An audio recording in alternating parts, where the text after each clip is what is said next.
Hello, everyone. My name is Kidley, Oh, I'm Noviek. And I'm Elise.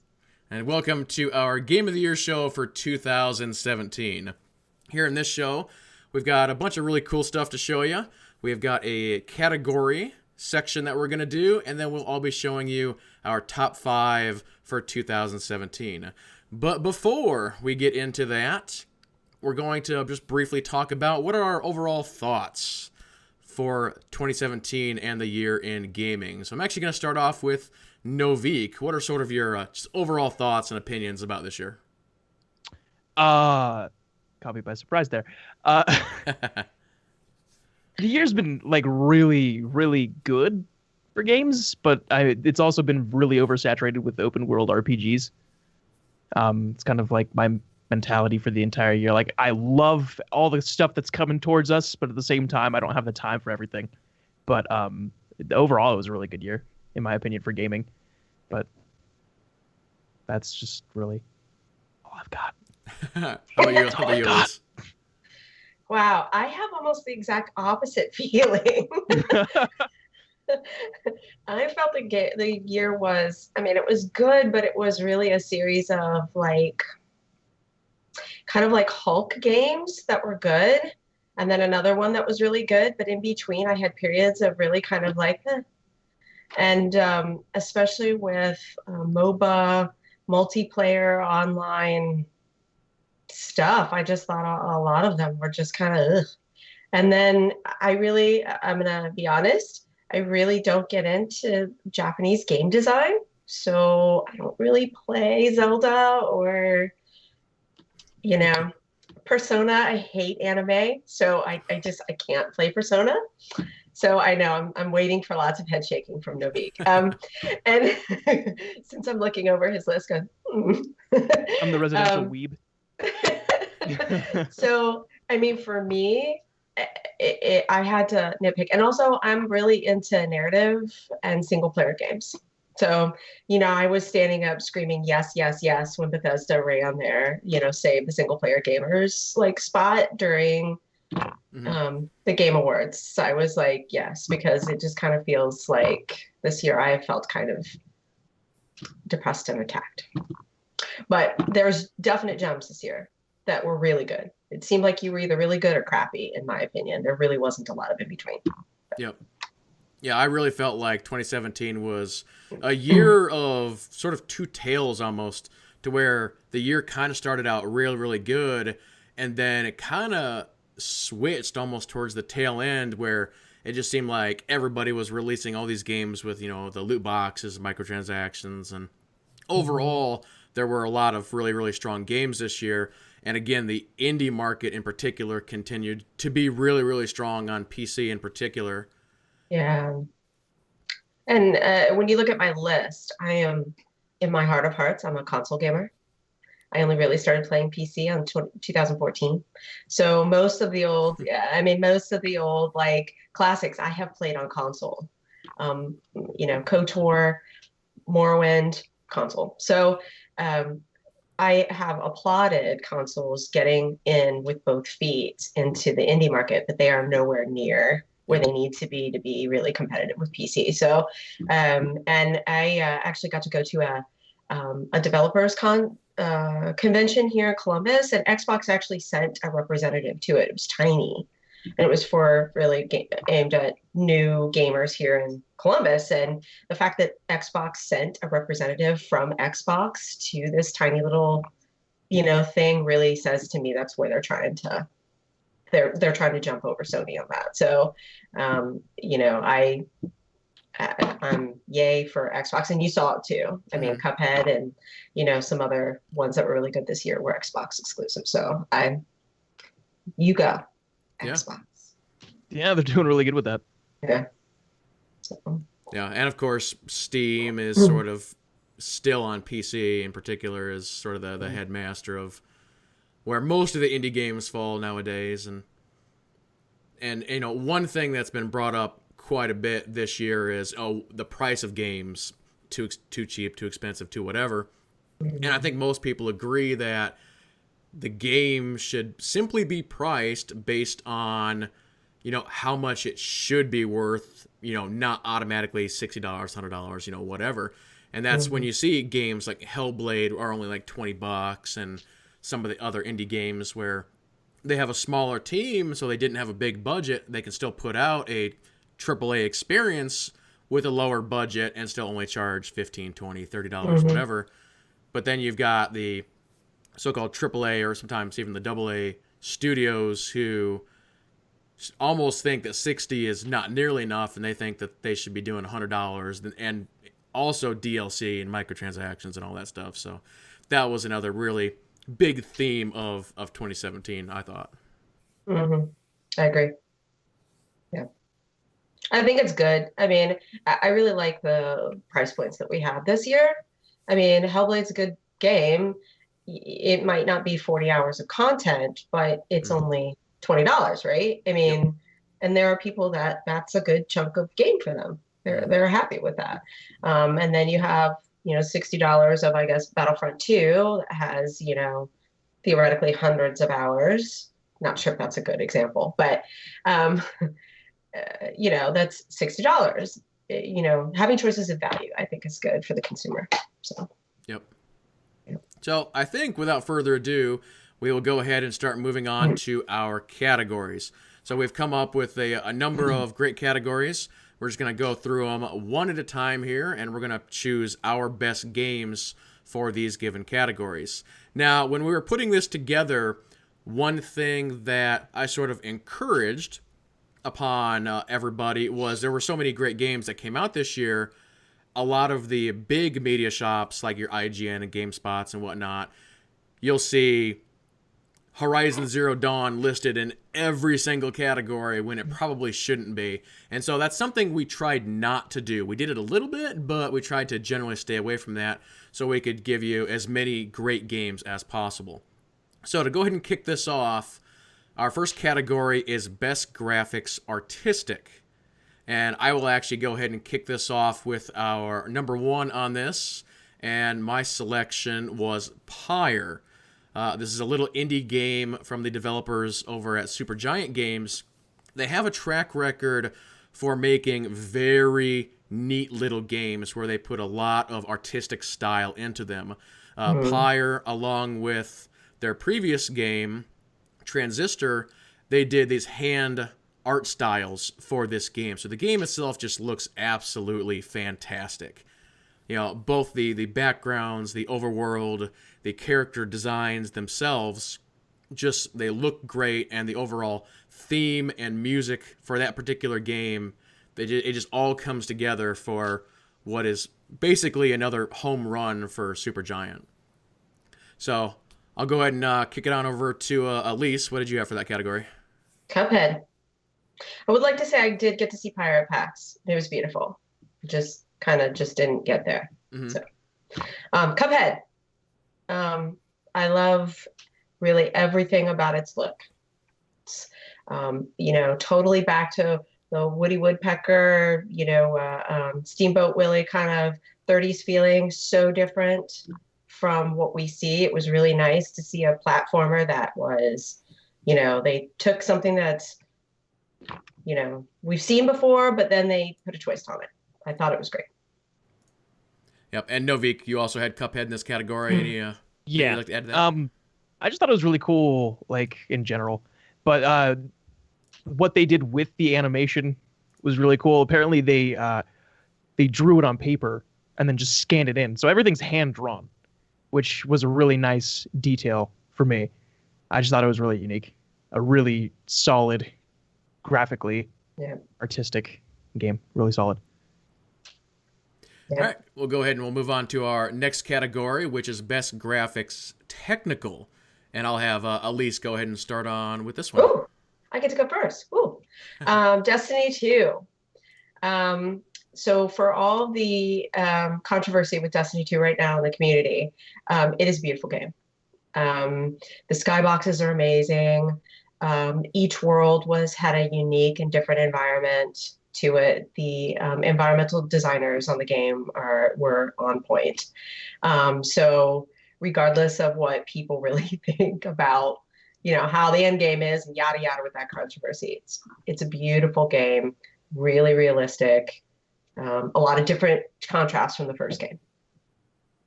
Yeah, very pretty.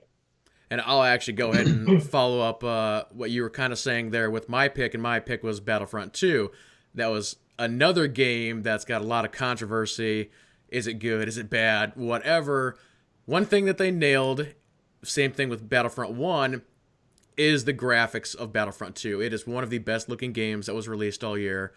There's no other game out there that captures that Star Wars look and feel. It's just, it really is a technical masterpiece. It's beautiful. Both the space game, ground game, that game is just, it's really nice to look at. It is. And for mine, I chose Assassin's Creed Origins, because I took the whole technical bit a little bit too literally, because that game, for being, an open world RPG, is stunning, because you got to think of what you're seeing on screen and how large that world and that map is. And technically, it's I dare say, a masterpiece in terms of graphics, at least. Absolutely. Does look really pretty. Well, for our next category, I think I will have Noviek sing us into this one. This is best music soundtrack. So if you'd like to, warm up, Noviek. Wow. Really? No, I'm just kidding. So I chose Persona 5 for best music soundtrack, because when I think music soundtrack, I think of kind of something like, what could I listen to without playing the game and still thoroughly enjoy? And Persona 5 definitely had that soundtrack. That's you'll probably hear that a lot, that Persona 5, the music's just phenomenal. It's really catchy, and it's hard to listen to that soundtrack and not find a song that'll get stuck in your head. Okay, question. How many times on Twitter have I cursed you out because the game music got stuck in my head? You just recently did this week. So about 52 if we're doing it per week. That's about right. And I haven't even played the game and it's stuck in my head. Yeah. I hear it too. Yeah. I hear it too. My son loves this game. He's way into anime, so I hear it and he walks around singing it all the time. So I feel you. It's one of my work jams. Well, back under the music soundtrack category, Alise and I agreed on this one, and what was our agreement? Cuphead. Yep. To me, that is we already talked about the graphics, but to me, the game works with those two things together. Really, the 30s kind of, again, Woody Woodpecker. Totally works with the animation. If they had put anything else in there, I don't know if the game really would be as staggering for me on that aspect, on those two aspects. The music choice was just on point. Yep, absolutely. I don't know if there's too much more I can say about it, but they had a theme for that game, and they nailed it with the music. Yeah, and it's a. I will say. Sorry, go on. I was gonna say, yeah, they nailed it with that soundtrack. Absolutely. I will say that the King Dice song is amazing. Yes. I love that song. Mr. King Dice. There you go. Yeah. It's funny. Well, we'll go ahead and move on to our next category, and this is a fun one. This is called the No Man's Sky Award, and so. I think I should probably explain this one, and it's basically a company or a game that is full of anger, fear, and aggression, perhaps, just lying to us or whatever other crazy nonsense. Should have called it the Dark Side Award. It's pretty accurate, yeah. So speaking of Dark Side, I'll have you two start this one. Go ahead, Noviek. Rant mode engage. Alise and I chose Battlefront 2 for obvious reasons. I personally went into that game thinking it was going to be a disaster, and lo and behold, it kind of is.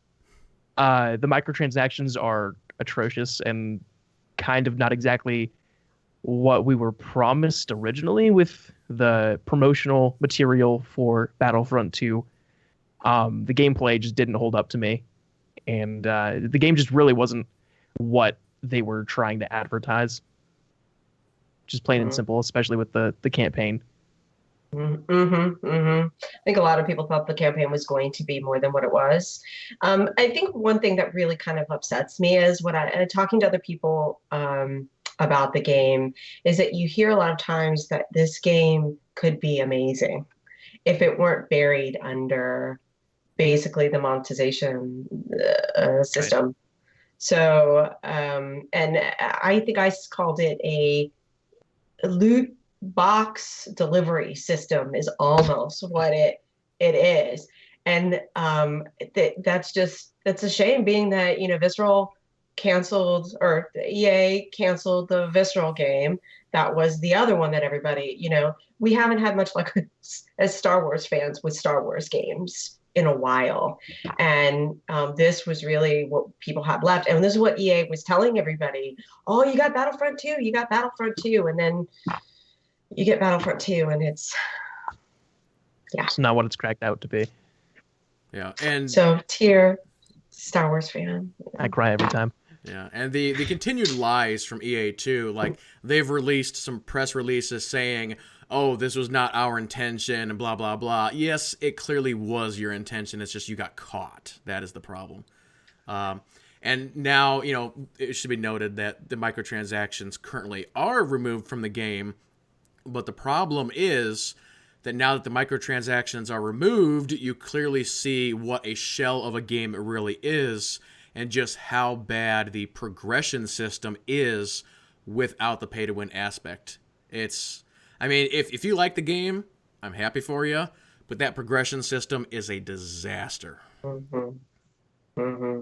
Yeah, and without that in there, you just, exactly. And so then people who actually like the game are struggling to continue to stay with it because that piece that's in there is gone, and even if you want to play it, it's hard to play. So it's really sad, especially for people. My husband was really excited about being able to shoot things in TIE Fighter, and he's just like, ugh.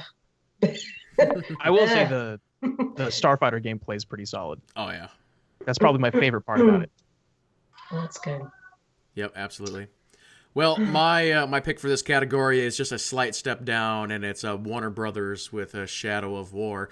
The main piece that I want to sort of pick out of this, they had the loot boxes as well, both in a single player and their multiplayer aspects. But I think the thing that I really want to focus on is the fact that they were trying to make money off of one of their dead friends, one of their developers' friends.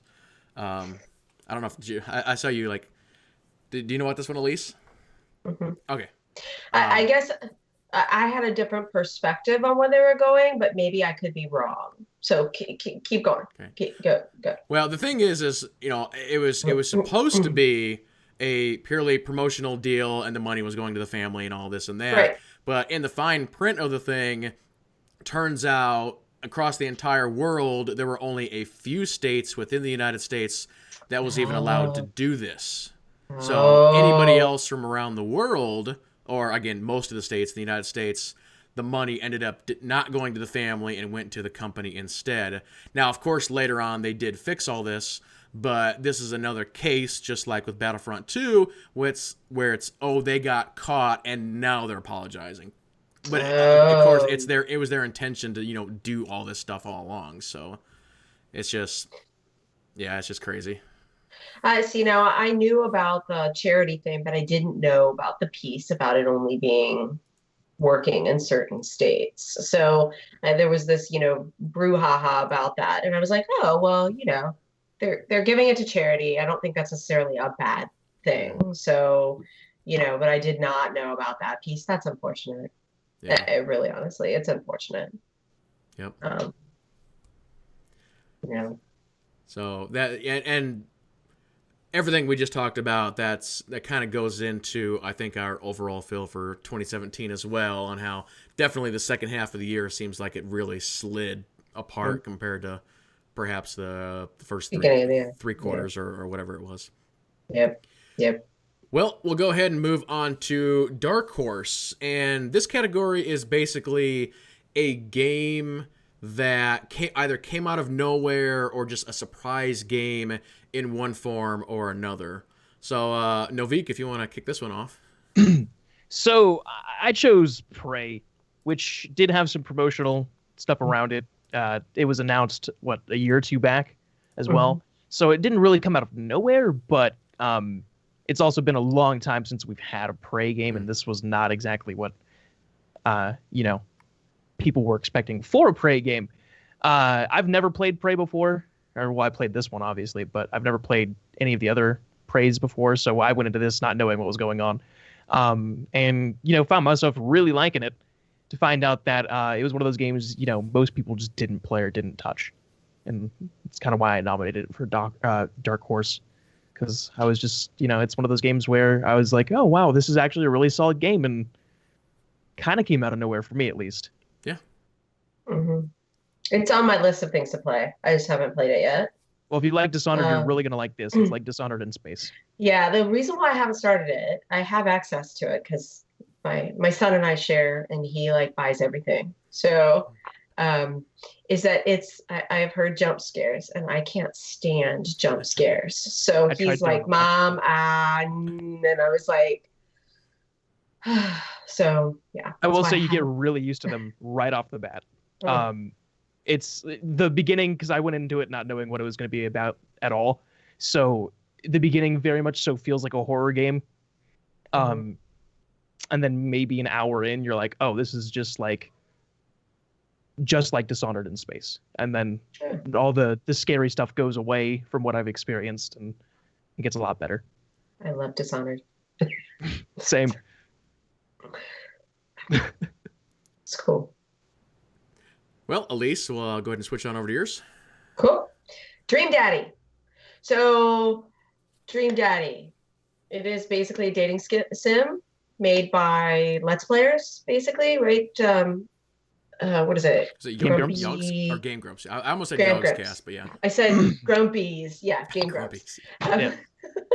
And it's basically a dating sim. You play as a single dad, I think, that moves into a neighborhood, and you are trying to find, a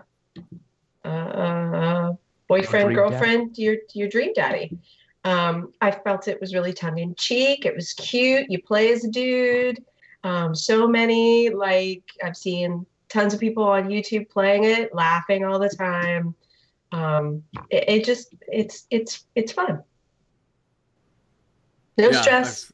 Fun. I've heard a lot of people. I mean, it's got amazing reviews. Yes, and y'all, one of the characters, I swear to God, looks like Marshall in the usual podcast. Just saying, had to put that out there. Just, yeah, it's a good game. Try it. Guilty pleasure, I think I said. Guilty pleasure. Definitely. That'd be another good category for next year. Yeah.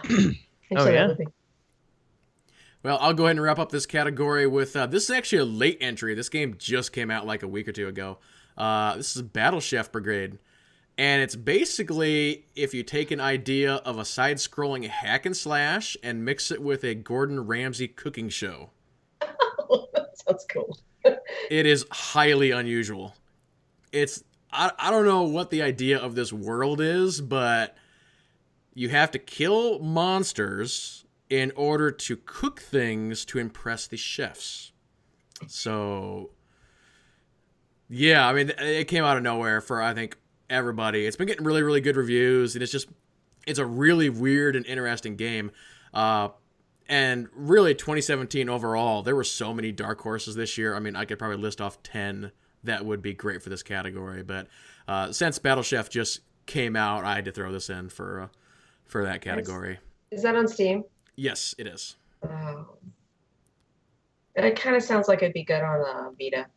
Yes, I'm still old school in it with my Vita. Yeah, I think it is on Switch. I think it's on Switch as well. Yeah. That would be cool. But I don't think it's on I don't think it's on Vita yet, from what I know. We had to wait a whole year for Undertale. Yeah. So I'll be talking to you, I guess, next year. I've still never played it. That's good. Undertale? Yeah. It's on Vita and PlayStation 4. So. I think it was my number 2 game last year. Is when it came out, I think. Yeah, there Was it last year? hullabaloo for. Undertale. It was either last year or 2015. I thought it was 2015, but Yeah, I could be wrong. That's why everybody was like, that when they just went PlayStation Experience, Undertale, and everybody went, whoa! Yeah, that's it. Anyway. Well, we'll go ahead and move on to the next category, which is Best Multiplayer. So I'll actually go ahead and kick off this one with another sort of unusual game. I'm actually going Jackbox Party Pack 4, which, for those of you who watch me on Twitch, we do this all the time on Twitch. We actually, with Jackbox Party Pack 3, we created the Quiplash SOTOR edition. So we've been doing that quite a bit but yeah, Party Pack 4 came out this year. We've played that, and it's just a great game to play with your chat. If you are a live streamer, it's got Twitch integration and all that stuff, so it's really cool. And of course, it's really designed to play with your family and friends. Like, we got the holidays coming up here, and just pull up Jackbox Party Pack 4, and then what's cool now is it's like every device. It's like if you have a phone, if you have a tablet, they can all connect to it, which is really, really great. That is cool. We'll go ahead and move on to Alise for multiplayer. So I know ESO did not come out this year, but the Morrowind chapter did, and in many ways, so I know I'm walking a fine line there, according to the rules, but the Morrowind chapter very much was like a standalone DLC in many ways, so that's why I put it forward. It's my best multiplayer. I really, like I said earlier, have been kind of disappointed in the multiplayer options this year overall. So it really was awesome. They totally were going for the feels with Elder Scrolls 3. The music is the same. You start off in Seada Nain or whatever, the first city you start in Morrowind. The characters there will make comments, like you go into the customs office, and that was where you would ask all the questions. They'd figure out what class you were. They make a comment about they don't do that anymore. And I mean, like, it totally is just over and over again. And the marketing leading up to it, they had people like send in a picture of their copy of Morrowind, and I mean, just it completely, they were totally going for a revamp of Morrowind in ESO. It's a great game, 40 hours worth of content. You get a new character. You can only play the character if you get a new class, and you can play it if you have the Morrowind chapter. So everybody had to pay $40. So Morrowind chapter ESO. I will say that ESO is doing a lot of things right with their subscription model, and because you can still have the subscription, but like it's basically you just buy your way in, like you'd buy in Skyrim. Right. I think it's phenomenal that they're doing that, especially with all their expansions and stuff. Unlike some games. Wow. Or SOTOR. Yeah. I really, for me personally, I think the buy to play is really the best monetization or business model, in my opinion, is the best. And then the subscription really is more of a convenience thing than anything. You can still play the game without it. You can craft without it, but just having, not having to buy the DLCs, but you could still buy them and then drop it if you want to, if whatever. And if you buy them, you could still play, so ESO is wrecked this year when it comes to MMOs. They're really doing the best. I think in terms of numbers, even just player numbers, I saw one article that said they were even beating WoW this year on the number of players that they had over the year. I don't know how accurate that was. That was one, blogger that I saw, but regardless, they're having an amazing year. So it's been a very good year for them. Mm-hmm. Yeah, kind of a slightly different subject, but the Final Fantasy MMO, that one's doing pretty good as well, isn't it? Mm-hmm. Oh, I love it. Oh, I love it. It is. Oh, don't get me started. It is doing really well. I've heard. Yeah. Well, Noviek, what was your best multiplayer of the year? So mine's a little bit of a weird choice for it. I chose Divinity Original Sin 2, which is kind of a, single player, kind of like old school RPG from the top down perspective. But it's not completely single player because you can play it with friends online. Like, for example, eventually Kid and I are planning on playing that together, hopefully. Yep. But the reason I chose Divinity was because it's a story, it's a game where you basically make your story. You do things, you can do pretty much anything, and you can do pretty much anything with your friends. And it's kind of like when people go, oh, I want multiplayer Skyrim. This game captures that feeling because you can still do everything on your own, but you can also do everything with your friends, and it'll be the exact same. And it's just like this, the multiplayer experience of it itself is phenomenal. From a story perspective, it's really nice. You can have your characters talk to each other. So it's like they're talking in game. You get to choose the dialogue. It's basically like playing Dungeons and Dragons on the computer. And it's a solid experience. And especially for the multiplayer. I believe the game actually has a D&D like creation system. Yes, you can make your own campaign, use their assets to make your own little map and have things go through. I think you can write your own dialogue for it too. Wow. So I mean, they've really gone above and beyond in terms of like the multiplayer experience for it. Yeah. Now I'm actually going to use this as a segue into our next category, which is best game you didn't play. And for me, it's Divinity Original Sin 2, so we can continue this conversation. Yep. But yeah, it's basically just everything Noviek just said. It's just an amazing RPG. It's probably one of the best RPGs that have come out in a while, given the pure amount of options you have. I mean, it's like, they've got crazy things in the game like, oh, if you play as a skeleton, you can use your fingers as keys. Right? Yep. Skeleton key. Yep. And they've got other stuff. Again, it's like if you're playing as a skeleton, you've got to make sure that you're like cloaked all the time. If you're not, then you scare people. And it's just the amount of options and customization and stuff in the game is just crazy. They've got some crazy environmental stuff too. Yeah. So like, let's say an enemy's bleeding, you can electrify that and kill anybody who's standing in the blood. It's environmental stuff and just what Kid was saying. Everything's it's solid. Yeah, and now that you say that, they have like the same thing for water. So it's like if you're a mage type, let's say, you can do a water spell, get everybody wet, and then you can electrocute them, and then it like chains between them or something like that. But yeah, definitely plan on checking that out. And I think Jessie Stardust wants to play with us too at some point because she got She just started playing it. Yeah. She would be fun. Yep, lots of laughing. Yes. I'm all ready for it. She's fun to play with though, so you will enjoy that. But we'll go ahead and move on to Alise's best game you didn't play. We will see this game come back around again later on in the show. It's Hellblade. So the game looks absolutely gorgeous. I've seen some clips and some, I haven't watched a lot of Let's Plays because I don't like to until I've played a game. But it looks really good. The reason why I haven't played it yet is A, I just haven't really had time, but B,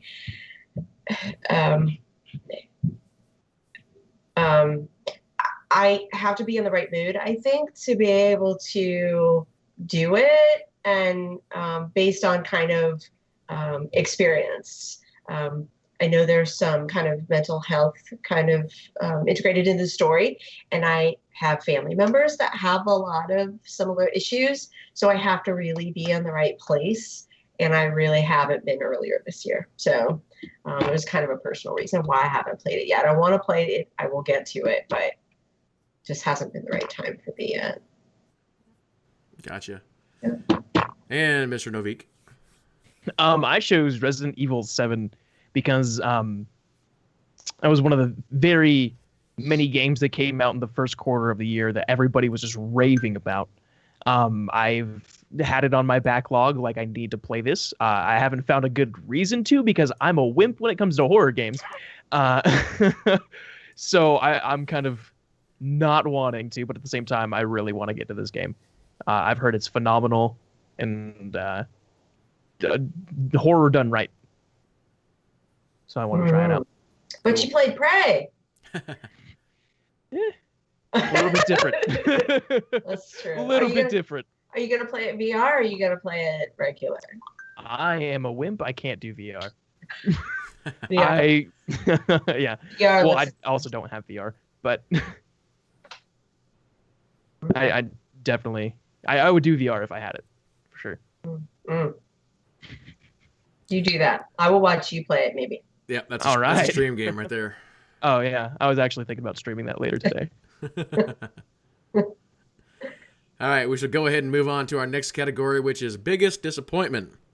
And I shall warm up the choir. Oh,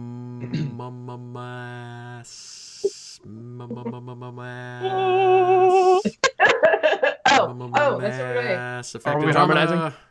Oh. Andromeda. Andromeda. Oh, yes. Yeah.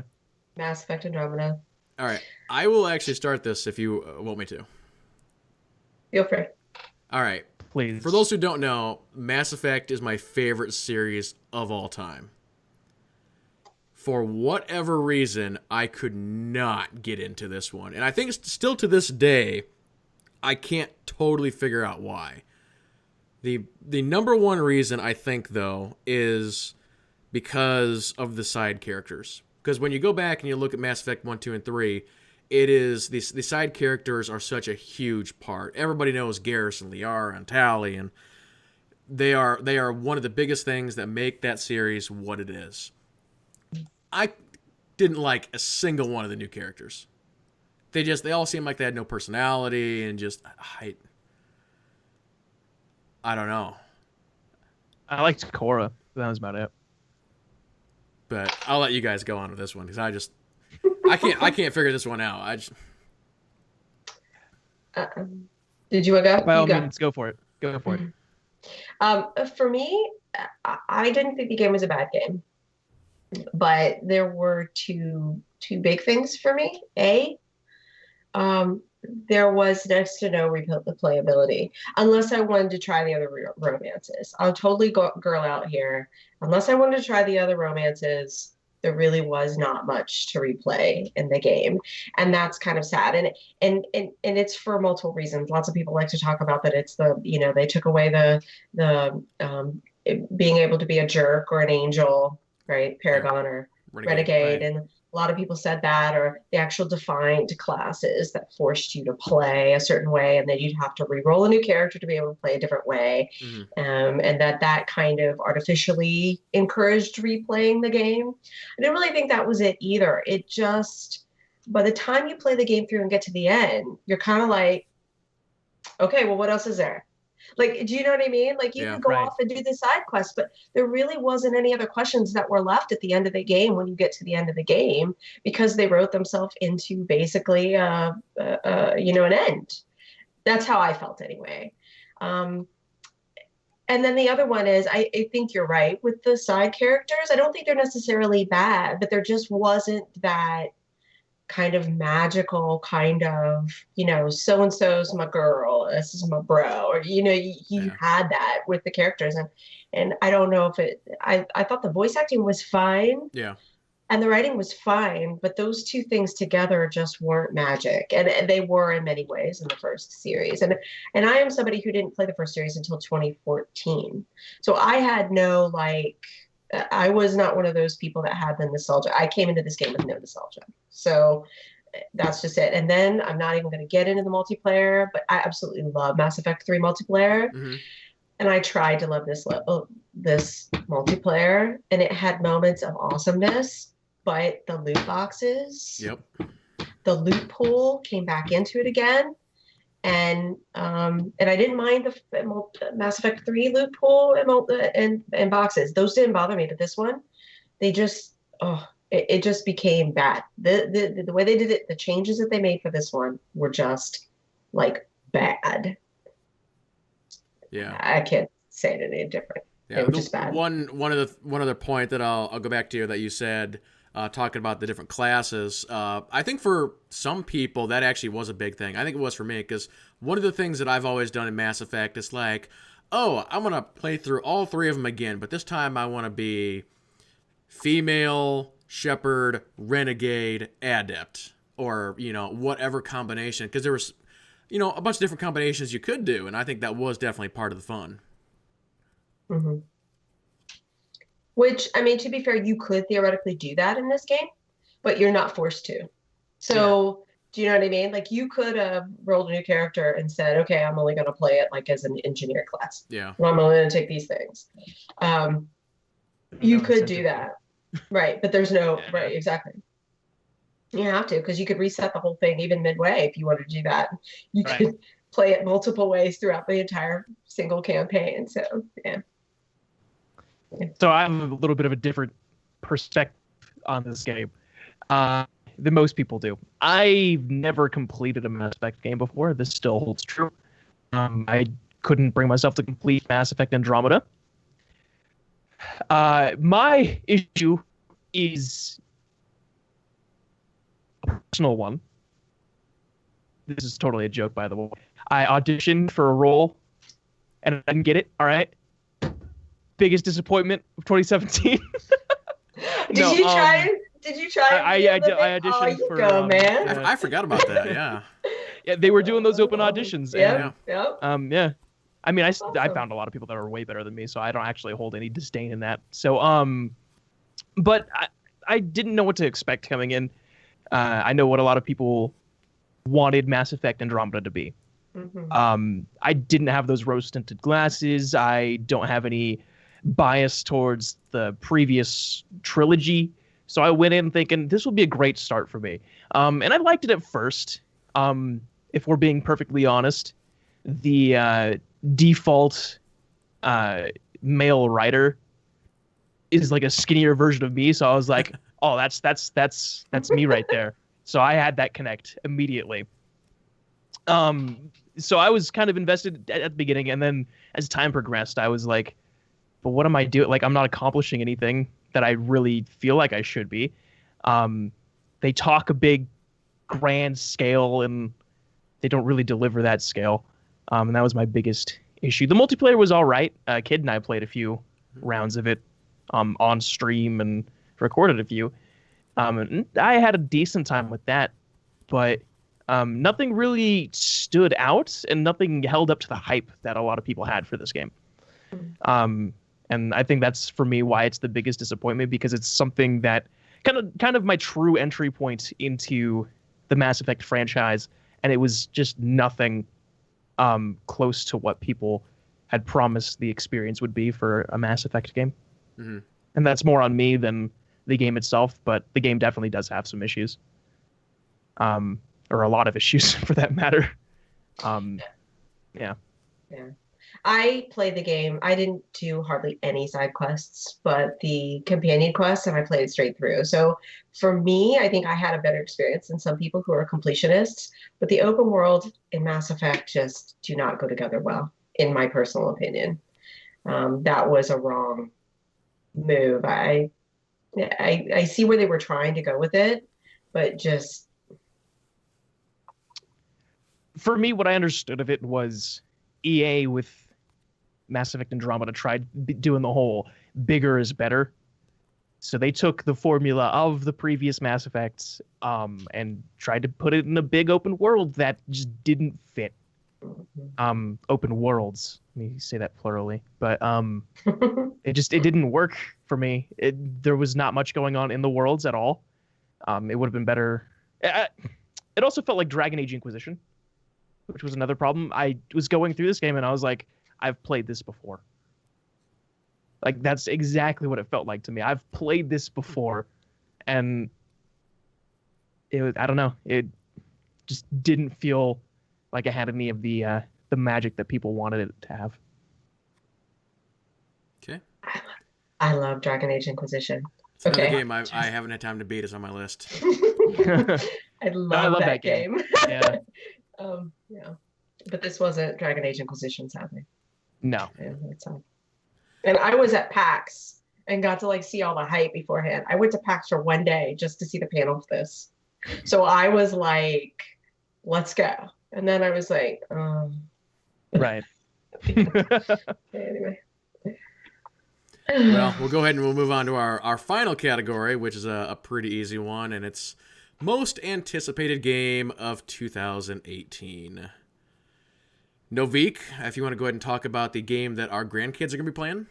Oh, Can I joy. just say before you say this? Sure. I totally guessed this before I saw it. After I was looking at your top 5 list, I was like, I know what game he's going to say is most anticipated. So go ahead. I knew. Okay. So my most anticipated game for 2018, which, let's be honest here, is probably not going to come out in 2018, Kingdom Hearts 3. I'm holding up my my role as the residential weeb between the three of us. I love Kingdom Hearts. I've played every single one of them. I've played them since I was like 8 years old. I think is when it came out, when I was like 8 or something like that, or I was young. I know that, or a lot younger. But I love the franchise, and we've been waiting forever for Kingdom Hearts 3. We've had like 13 different games in this franchise, and we're just waiting for the final one, and I'm really excited for it. I'm just really excited for it. Well, Alise, what do you have for this category? Last of Us 2. Hopefully Also it comes a good out in choice. 2018, but I don't know if it's gonna. I won't be surprised if it goes into 2019. I was conflicted on this one. I'll just mention, I think Kid and I we talked a little bit.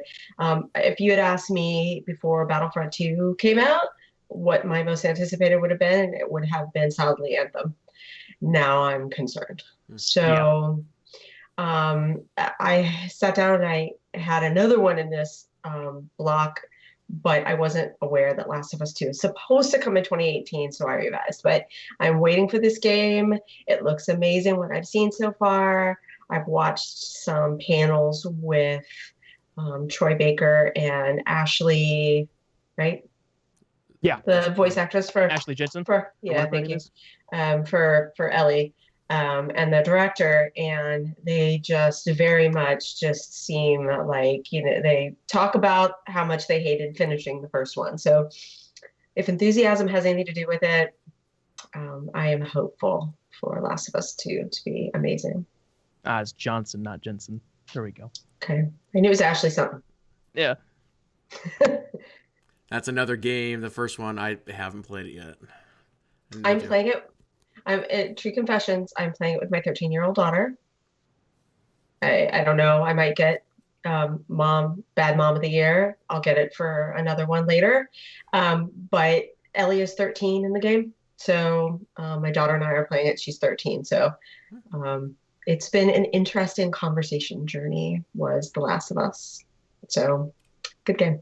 I will say with the first Last of Us, the way they tell that story is phenomenal. I have a bunch of friends who don't have the same, or they have that disconnect when it comes to the games and stories and games, where they're just like, I don't care. I don't feel any consequence. I had those same friends play The Last of Us, and certain events happened in there, and I had one of them crying. Mm-hmm. So it's a phenomenal game, kid. You really need to play it. Mm-hmm. Yeah, and they've got the I think it's the PS4 Pro remastered version or something like that, and they say that's the one to get. So 60 FPS, do it. Yeah, I'm playing it on PS3 because that's what I had. Yeah, with my daughter. So, we do what we can. Well, I'll go ahead and wrap up this category with the sequel to a massive game that came out several years ago, and that is going to be Red Dead Redemption 2. We played the heck out of the first one. I know so many people who just absolutely fell in love with the first one. In fact, one guy I know, it's like his favorite game of all time, the first one. And so I think this one's going to come out. It's going to be even bigger and better than the first one. I think they're probably going to steal a lot of ideas from the latest GTA and GTA Online. So this could end up being a big MMO thing too. So it's something I think we'll really have to keep an eye on. But I'm excited for it. I never finished the first one. I played a little bit of it and kind of liked it, but I'm really excited for this one to see where they take this one. Mm-hmm. I haven't played it. Well, I played bits and pieces of Red Dead Revolver. Mm. That's how far back I'm going. I have not played the first one, but I have to tell you, I'm not fond of GTA. Same. So I'm kind of going to watch and see what it is like. If it does go down that path, I'm not sure how much I'm gonna like it. Yeah. There's pieces and parts of that game I just do not like. So, there it is. It definitely holds the Rockstar emblem going on for sure. Yeah. They have a theme going for a lot of their games. Yeah. Yeah. Yeah. But they're kind of like Blizzard too, where they take their time with their games though. Yeah. Mm-hmm. You got to appreciate that nowadays. Truly. I say whatever. Just I'd rather wait a long time for a good game than a little time for a crappy one, right? Yep. So. I keep telling myself that every single time Kingdom Hearts 3 gets delayed. Every time. Boy, they're milking that one, kind of like Skyrim. 10 years! Waiting! 10 years! I remember Give me that game. I remember my son asking for like a 1.5 for Christmas. And I was like, 1.5? What is this? It's just like a HD collection of all the games. Right. I was like, okay, whatever. Just They're like, okay, we're done fine. making new ones to dilute this story even more. Just here you go. Here's all the ones that we've already had. It's funny. All right, let's go ahead and switch on over to our top 5 list. This is the top 5 games of 2017 for all of us. Starting off, we will start with Noviek. All right, well, my top 5 game of the year 2017 is...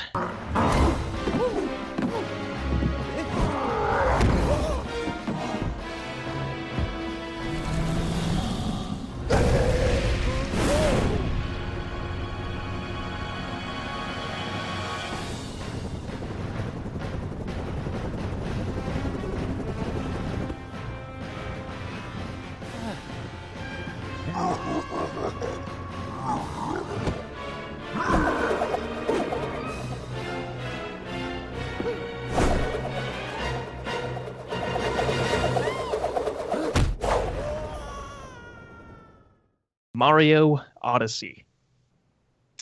When it comes to Mario Odyssey, I know a lot of people love that game, and I haven't beaten the game yet, but I don't know. Usually I'm like, oh, Nintendo games or whatever.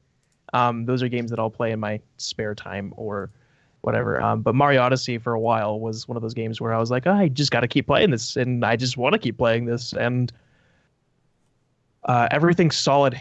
Everything in that game is solid. It's got true Nintendo polish for sure. Everything just feels really good, and they actually reward you for just random exploration that you want to do. They have a bunch of systems in those games, and they will reward you for trying to use them creatively. It's like every little thing that you think of that you could do has actually been thought of by the developers, and they have some sort of reward sitting there waiting for you. And I mean, like I said, I don't have much to say about Mario Odyssey, but everything I've experienced with that game is phenomenal. Now, there are some people out there who have said this is the best Mario game since Mario 64. I mean, from what you've seen, do you kind of agree with that, or about the same? Or I'm not the biggest Mario person, so I couldn't be so far pressed as to actually have an opinion, a proper opinion of that. In terms of Odyssey and 64, it's so much better.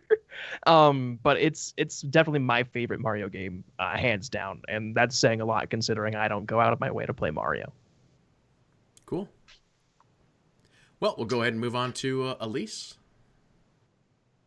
So, my number 5 game of the year for 2017 is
Elder Scrolls Online Morrowind.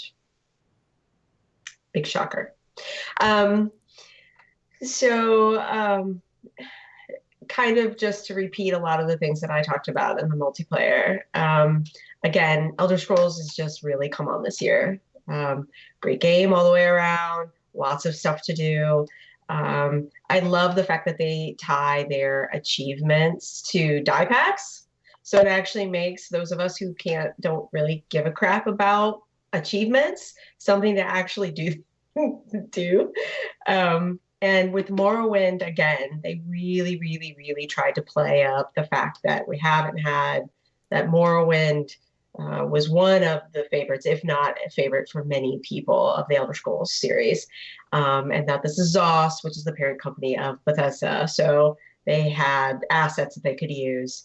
And they just attempted to recreate the game back into Elder Scrolls Online. So really great if anybody has Elder Scrolls Online and it's been on sale multiple times here over the season.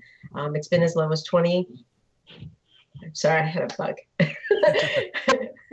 It's been on sale for like $20. It's normally 40. You get the base game, I think, of the game. It is worth it. I mean, it's lots of content, lots to do, lots of little things to find, lots of homages to the original game. So cool. It's awesome. So one thing I'll say here real quick before we move on, we are actually not doing this in order, and I think things will become clear as we move forward on why. So I'll keep it a little bit of a secret. So we're actually going back to Alise for your next one. So my number 4 game of the year for 2017 is... I am Captain Diabetes, and this is my faithful sidekick. Oh, okay. Well, move out of the way, huh? I need to go buy some more beer. I'm sorry, but Captain Diabetes cannot let you drive. I'm fine to drive, okay? Get out of here. Hey, give me my keys. You are in no condition, sir. I'm fine, okay? Look. I'm fine, okay? Give me my keys, please. I'll return them tomorrow. Give me my fucking keys, you little shit! You think I can dance with this? Let's go. Attack!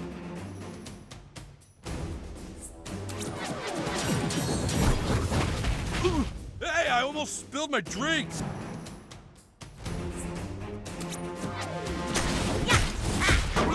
You really need to sign up for AA, Mr. Marsh.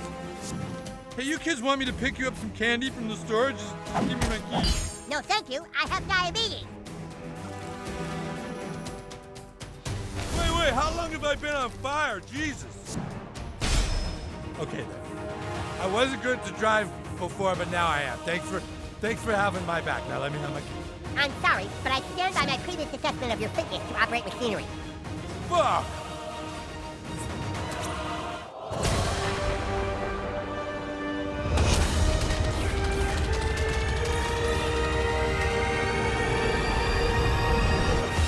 I'll get those keys right after this short little nap. Good night, Mr. Marsh. South Park, The Fractured But Whole.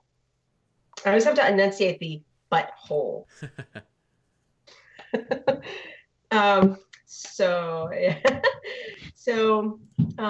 Again, like I mentioned before, I'm going to get the Bad Mom Award. I play this again with my daughter.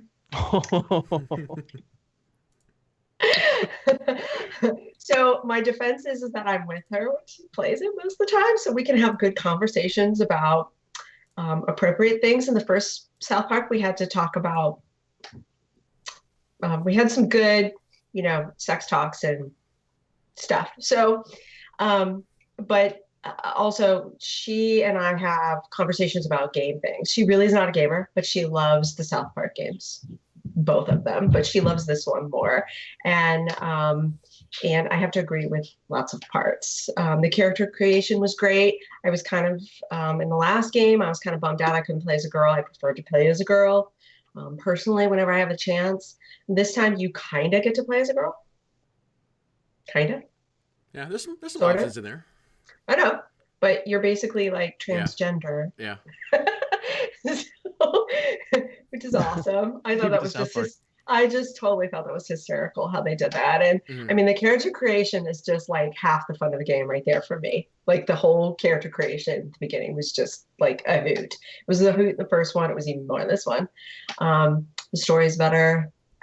There's kind of more story. It makes more sense. The first one, I kind of was like lost a few times on what we were supposed to do, where we were supposed to go. And a lot of the side quests really didn't connect to the main story. He did this time, or at least a little bit better. I'm going to say something else. I hate really turn-based game combat. So there's my secret confession. I hate combat. So the fact that they went more kind of like XCOM grid kind of system this time was a little bit better. The combat was a little more reactive, I thought, too, because you could hide behind people and stuff like that. So yeah. And I mean, if you like South Park, it does South Park again. So I thought that was just great. So yeah. So South Park was also in my top 5. It was actually my number 3 game. And the reason why I have it as number 3 on my list is there are a lot of open world RPGs out there. I think Noviek briefly mentioned something about that at the start of the show. And so many of the open world RPGs out there are the same thing. You're either playing fantasy or sci-fi, and whether or not the combat is real time or turn based, generally they're all the same in one form or another.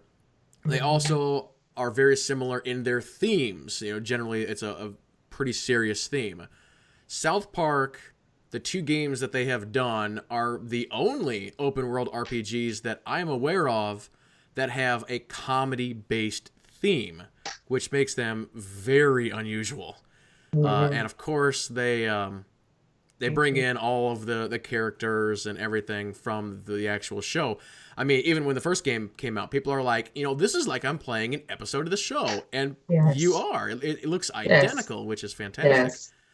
And the writing is the same. Yep. The same writers that write the show, write the game.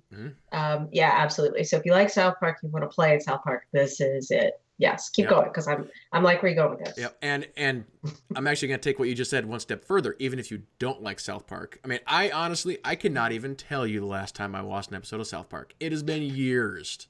So I guess you would consider me not a fan of South Park. Yet this game was amazing. It was amazing. I will say that I don't watch South Park. I think I've seen 3 episodes in my entire life. I started playing these games, currently going through Stick of Truth later on to the Fractured Butthole, but these games are phenomenal from what I've played so far. Like, I don't know much about the South Park world, but I'm loving almost every second of being in that game. Yeah.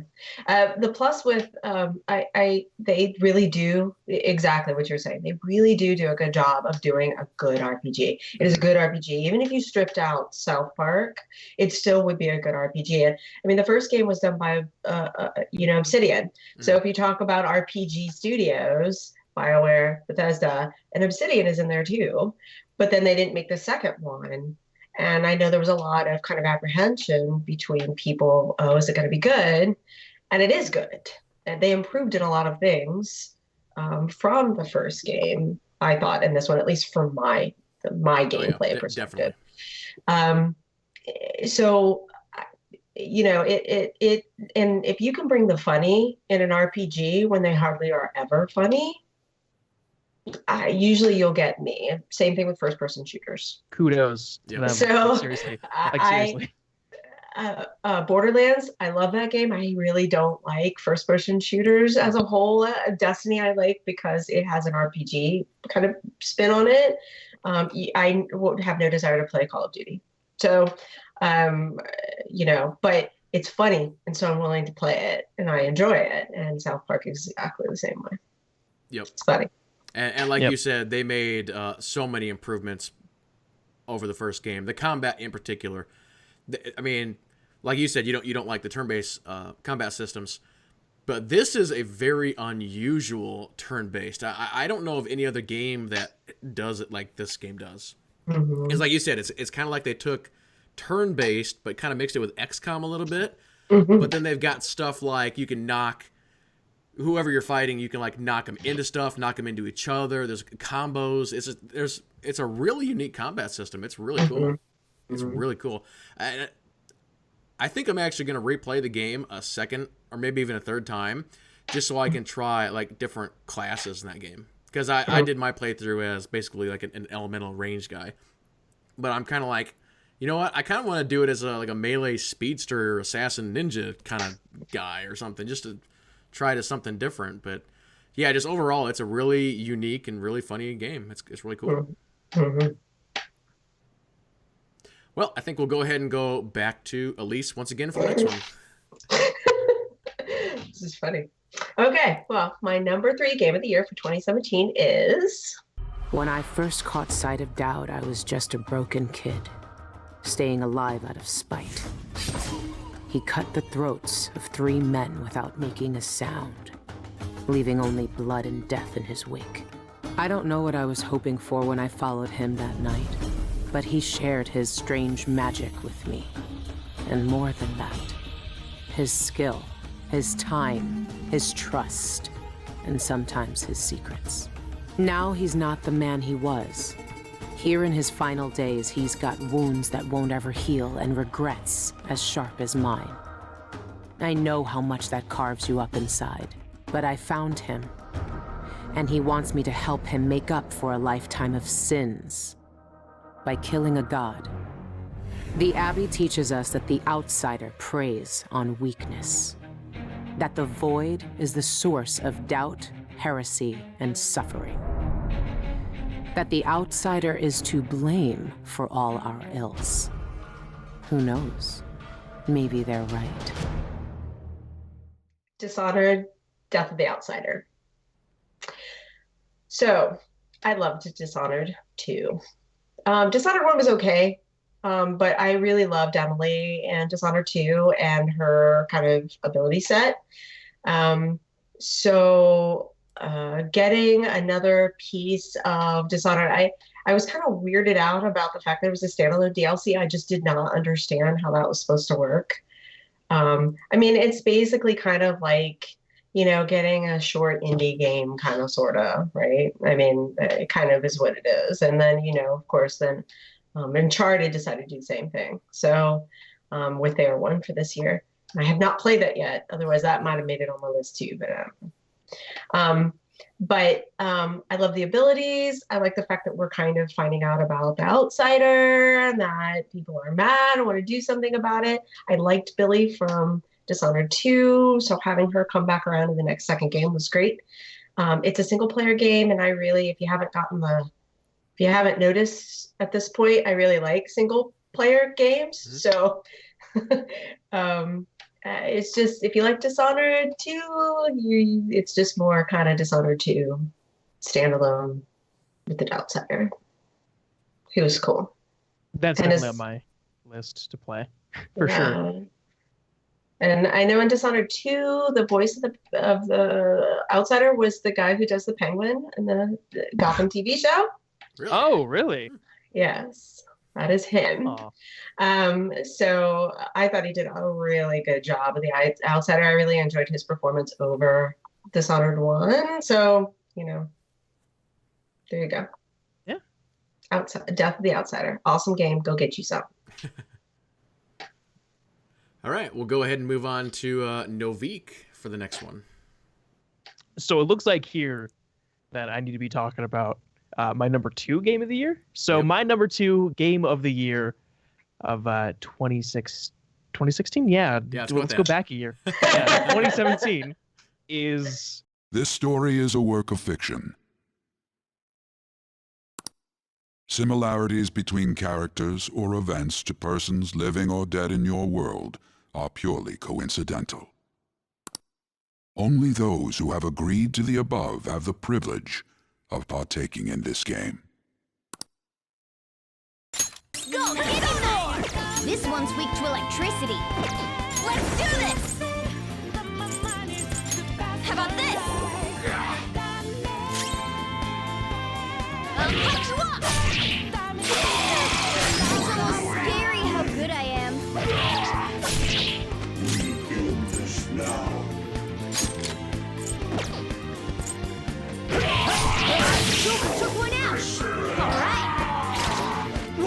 You're good for something, Skull. Not bad. Shut your mouth! We all did great, huh? A spectacular victory!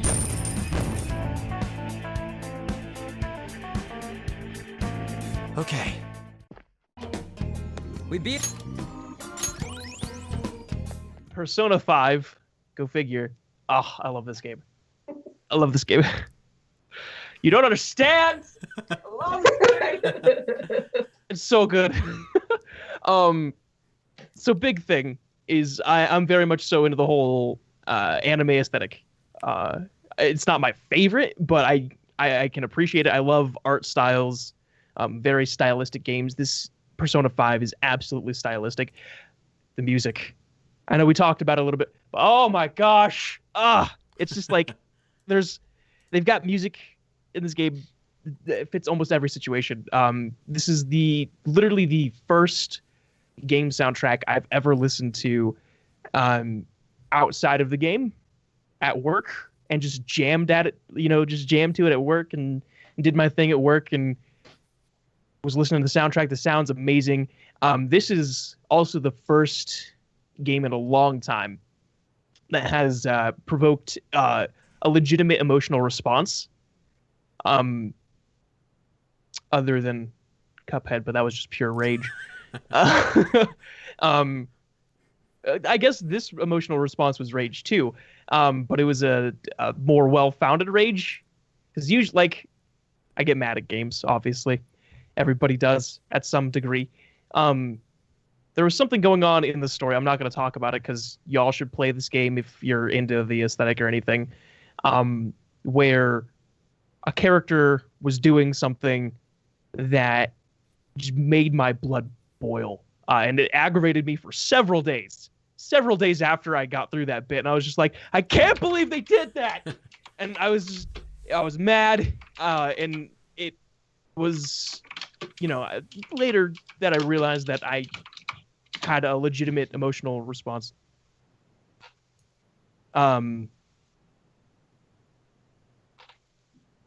Yeah. I mean, that game's amazing. I love Persona 5. The game's long.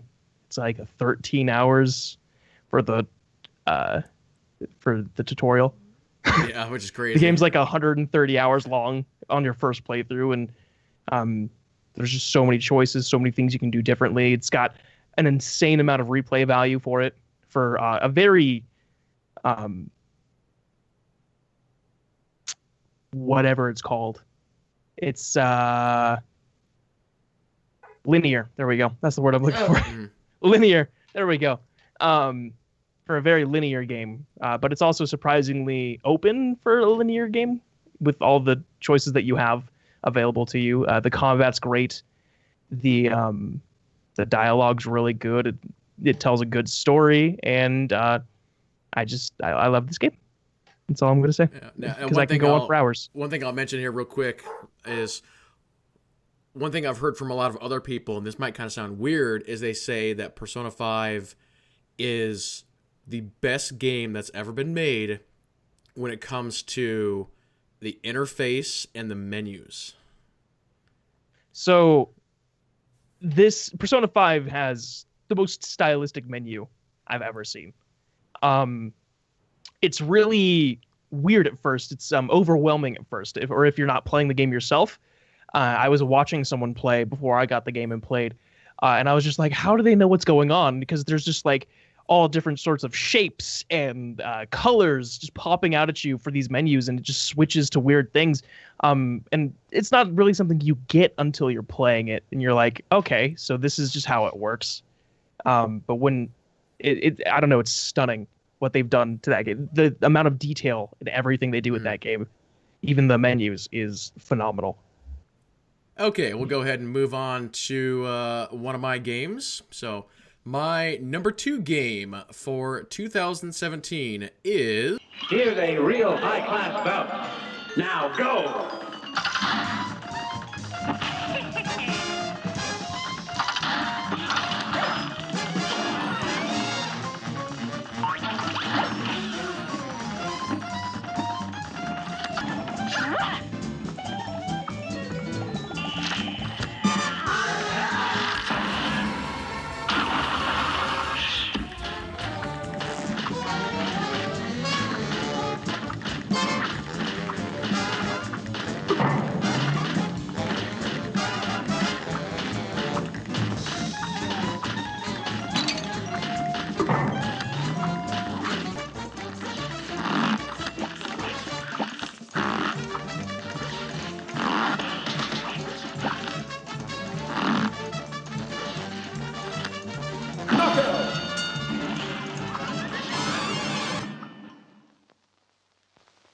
Cuphead. So we've talked about this one a little bit already, but just sort of putting all of our thoughts together. Cuphead was a game that was actually announced several years ago. It was a game that a lot of people never thought was going to come out. But once it finally did, it ended up being one of the top games of the year. As we talked about, the entire theme of the game, the entire presentation that they put together for this is absolutely fantastic. Right from the start, they immediately said, we want to make a game that is based on the ideas of games, or not games, but TV shows or cartoons from the 30s and 40s, like your Mickey Mouses, your Steamboat Willies, and so on. And just like we talked a little bit earlier with games like Pyre, this game was also completely hand-drawn. Actually, I think Noviek may have mentioned this. But completely hand-drawn, everything in this game, which is one reason why it took them so long to complete it. But overall, what they were looking to do, they were able to nail it. It looks like a video game that was made in the 30s. I mean, it even has, like the old screen, like snow effects and stuff on the screen, which is just really, really funny. But yeah, the music, the visuals, and all that just really came together to make this. And then I think the second part of this, which is maybe the more unusual part, is how hard the game is. People refer to, if you want a hard game, you're going to play Dark Souls or something. It's on a scale of, it's a 10, and Cuphead is also a 10 on the scale. It's an 11. You're an 11. I mean, yes. I could refer to Novik's Rage stream, which was hilarious. But I lost all this is a controller thrower. That's what this one is. I personally have never played a game like this. They actually refer to it as a boss rush game. So this was actually a first for me. It was something that was truly unique. And so that's probably one of the main reasons why it's currently so high on my list at number 2 for the year. But just sort of wrapping up, overall, they nailed everything they were looking to do with it. Amazing gameplay, presentation, art style, music. The game is incredibly responsive, and really they've created the whole package.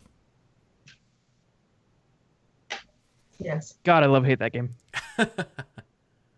Just don't use your good don't use your good controller while you play it.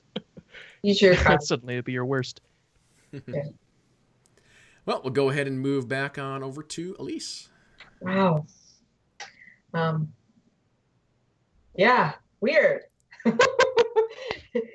So, I've got only one left on my list, so I feel special. 2 technically. Well, that's right, because I'm getting ready to do number 2. So my number 2 game of the year for 2017 is... The house was exactly like I remembered it, the way I'd been dreaming about it.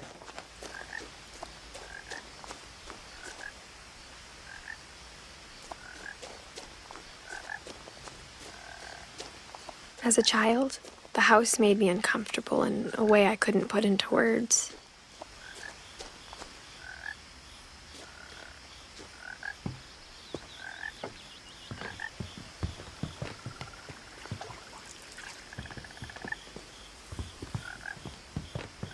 Now, as a 17-year-old, I knew exactly what those words were. I was afraid of the house.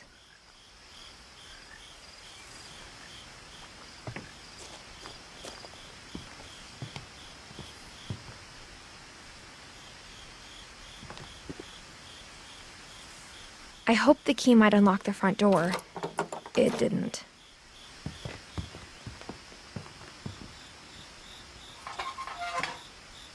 Looking in, I felt like the house itself had been waiting for me. What Remains of Edith Finch. Kidley has been talking about independent games and it being a good year for independent games. And I've played a few, but I think overall I gravitate towards AAA and AA games just kind of naturally, especially since I'm a console first player often. But this particular game is an indie game, PlayStation exclusive. I think the studio is supported by PlayStation, so it's one of those that's kind of a Sony owned studio, I think. But they are an indie one. And this game is awesome. If you want to sit down and play with your family, with your kids, you just want to sit down and, you got an hour and you want to play some, it really works really well and kind of those things. And it's very much, it's kind of like, it's a narrative game. It's vignettes. It gave me feels of like where the wild things are. Just really, the writing is excellent. The graphics in the game are actually really good. And it tells a story from beginning and the end. And you're trying to figure out what happened to this family, of which the main character is going back. They do so many things so cool in the game. Like they change, it almost is like there was for each little vignette, and you work your way through the family tree. And you start at the bottom with the oldest members, like I think in the late 1800s is when it starts. And you work your way up the tree. You're also working your way up the house as you play the game. And that's how you save the game too. It's really nice. The menus really match the narrative and match the theme of the game.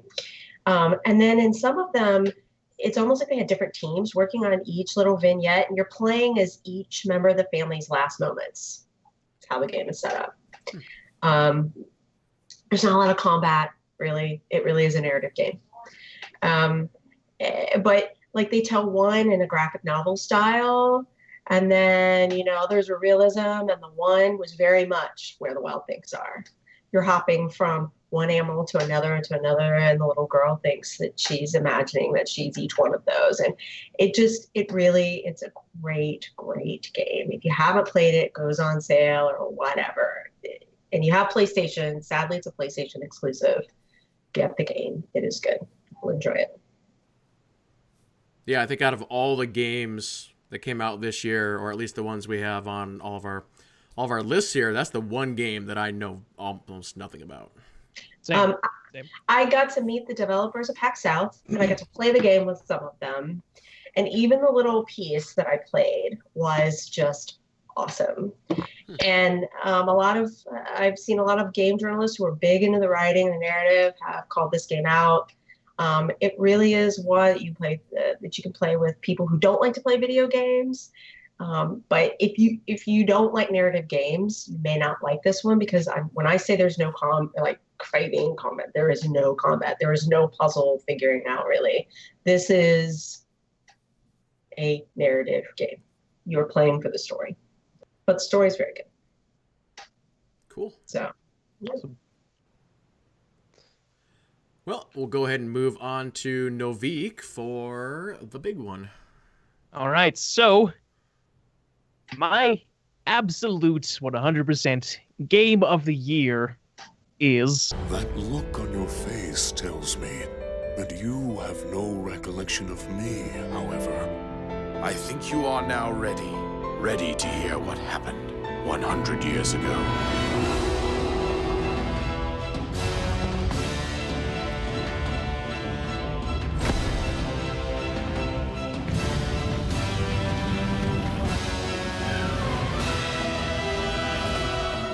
Everything I've done up until now, it was all for nothing.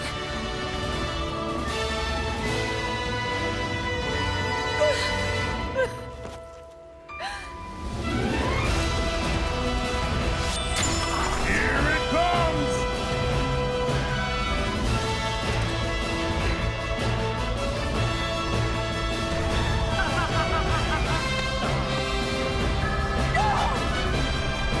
You must save her, my daughter.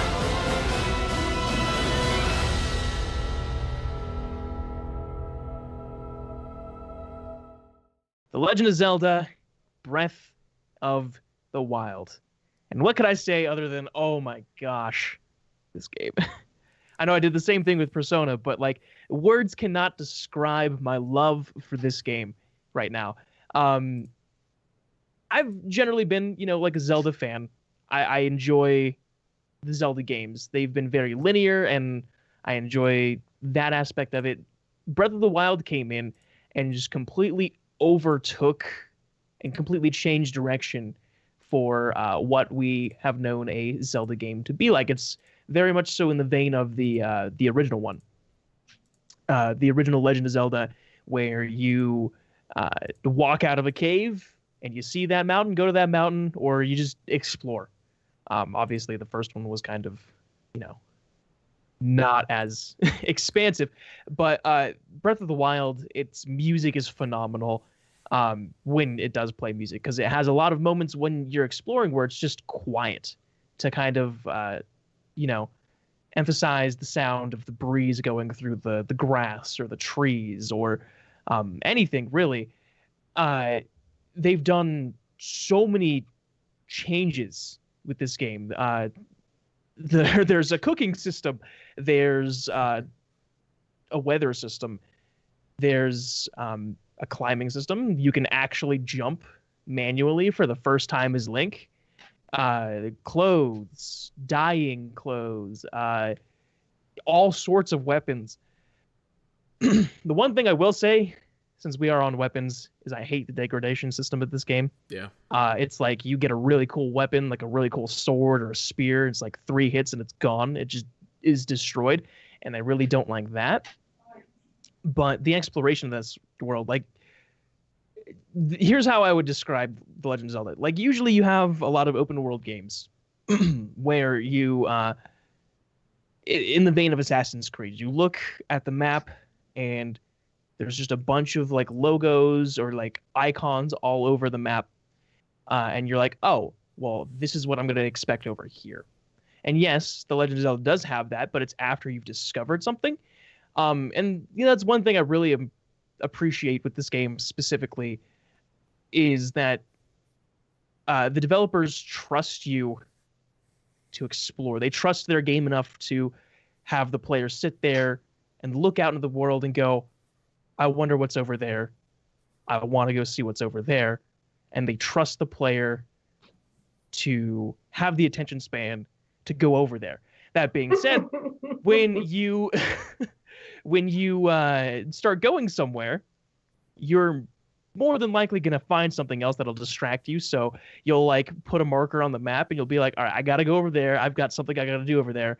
And then 2 hours later, you'll be like, I'm not even close to where I'm supposed to be going. I found, oh, hey, look, a horse. Let's go ride a horse. And then suddenly you're on the other side of the map from where you wanted to go, trying to do a dungeon or just fight some enemies.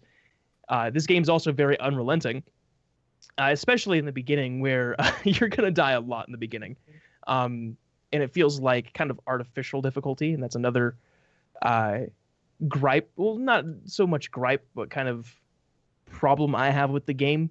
So much as beginning's very tough, and I'm okay with that. It's like everybody one-shots you at the beginning of the game, essentially.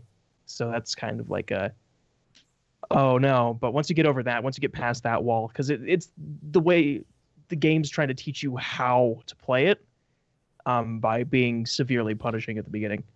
But I mean, I don't know. This game, in my opinion, is the absolute best Zelda. It's the first one with proper voice acting. Link still doesn't talk, which is good. What's that about? Link's just a silent protagonist. He just doesn't talk. He's a man of very few words. They actually crack jokes about that too. I mean, there's still a lot of text reading and stuff like that, but there's definitely a lot of voice acting. They have actual cutscenes. The story was more engaging for the first time. It was kind of formulaic, but at the same time, it wasn't. And they just released some DLC for it, which I haven't played yet. Mm-hmm. But there's a motorcycle now. And I mean, Link on a motorcycle, like, you wouldn't think that goes into a game like that, but it does. It does. It's invigoratingly, invigorating. I want to go back into the game now. I've put over 100 hours in that game. Oddly enough, especially this year where I felt like I haven't had any time. It was one of those games where I picked it up. I bought a Switch specifically for this game too. So I picked up Breath of the Wild, thinking, all right, I'll play like 20 hours of it and I'll be fine. About 100 hours later, I'm like, oh, I'm almost done with exploring. I still have all the story and quest stuff to do. Yeah. I'm not even like halfway done with that game. I love exploring in that game. It's definitely how I feel an open world RPG should be, minus the degradation system. But yeah, it's absolutely my game of the year. I adore this game. Nintendo's finally back up on my my list of developers that I can actually appreciate. They were down on that for a while because I just didn't care about their stuff. And Breath of the Wild has definitely brought me back to Nintendo. They have come on though this year. Yeah. I mean, that one. They very much so. Mario, right? That's Nintendo again. Yep. Right? Mario's and another. then and then the Switch. I mean, this really has been Nintendo's comeback year in many ways, I think. Yeah, they've got some other games like and the name just escaped me. What's the kid the squid one? Splatoon 2. Yeah. I think that's That's right. That is Nintendo, isn't it? Yeah. Yep. Oh, that game actually is pretty cool. You're a squid now. Yeah, they just announced Bayonetta 3. So yeah, they've got some stuff coming out for that system. So I'll just mention here real quick that Breath of the Wild was also on my list. It was my number 5 game. There really isn't too much more than I can add that Novik's already said. It's just everything he said. It's just a great game. It's really the Zelda game that people have always wanted. Oh, it's beautiful too, for the record. Like, if I didn't mention that before, that game is beautiful. Yep. Like the very first maybe 10 minutes of the game, maybe 5, depending on how slow you get through that first bit. They just like they do a sweep of like kind of Link's field of view, and it's like a sunset or sunrise over the mountaintops, and it's like it's kind of like the valley and mountain stereotype where it's like, oh hey, the sun's kind of coming up over the horizon, and everything looks really pretty, but the art style really adds to that too. Yeah. I got to play it a little bit at PAX again on the Switch. So I did get to see it. I just haven't played the game. Yeah. It's a solid game. Yeah. Probably the most polished game I've played. Yeah, it runs incredibly good even on the older system because I actually have it on the Wii U. Yeah. It runs just fine. Looks good too. Yeah, I'm trying to get my oldest to get it. That's great. And we have the Wii U. We don't have a Switch yet, but yeah. We'll see if he does. He's still wrapped up in Persona 5. So. Understandable. Okay, I think we'll go ahead and move on to our next one. So I'm going to say with this one, this is the only game that all 3 of us had on the list. So we'll kick it off to Alise for this one. I get to sit back and relax after you guys finish up yours. So my game of the year for 2017 is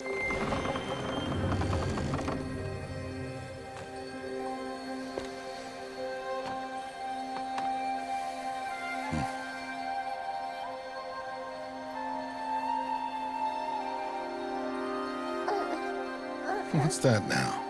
Don't like the cold? Can't stay in today. We have a ritual to perform, you and I.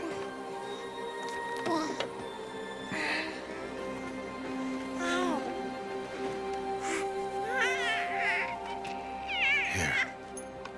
Wear this. It belonged to my daughter. Good.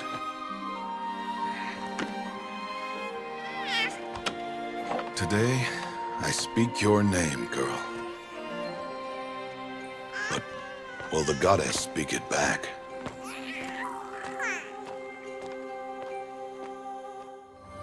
High Matriarch Tirsa. What is she doing here? Does she mean to forbid the ritual?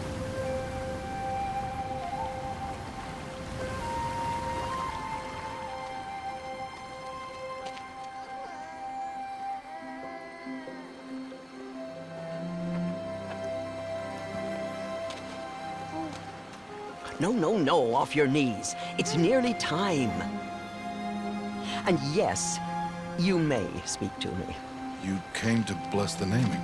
Have not 6 months gone by since we entrusted her to you? But we are outcasts. You by choice, and she, well... I am a high matriarch, Rost. I bless whom I choose. Then you honor us. Yes, now go, and be ready to declare. Go!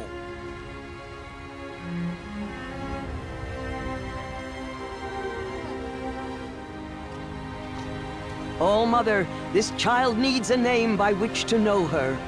That your love may warm her life as the rising sun warms all the earth. Speak her name! Aloy!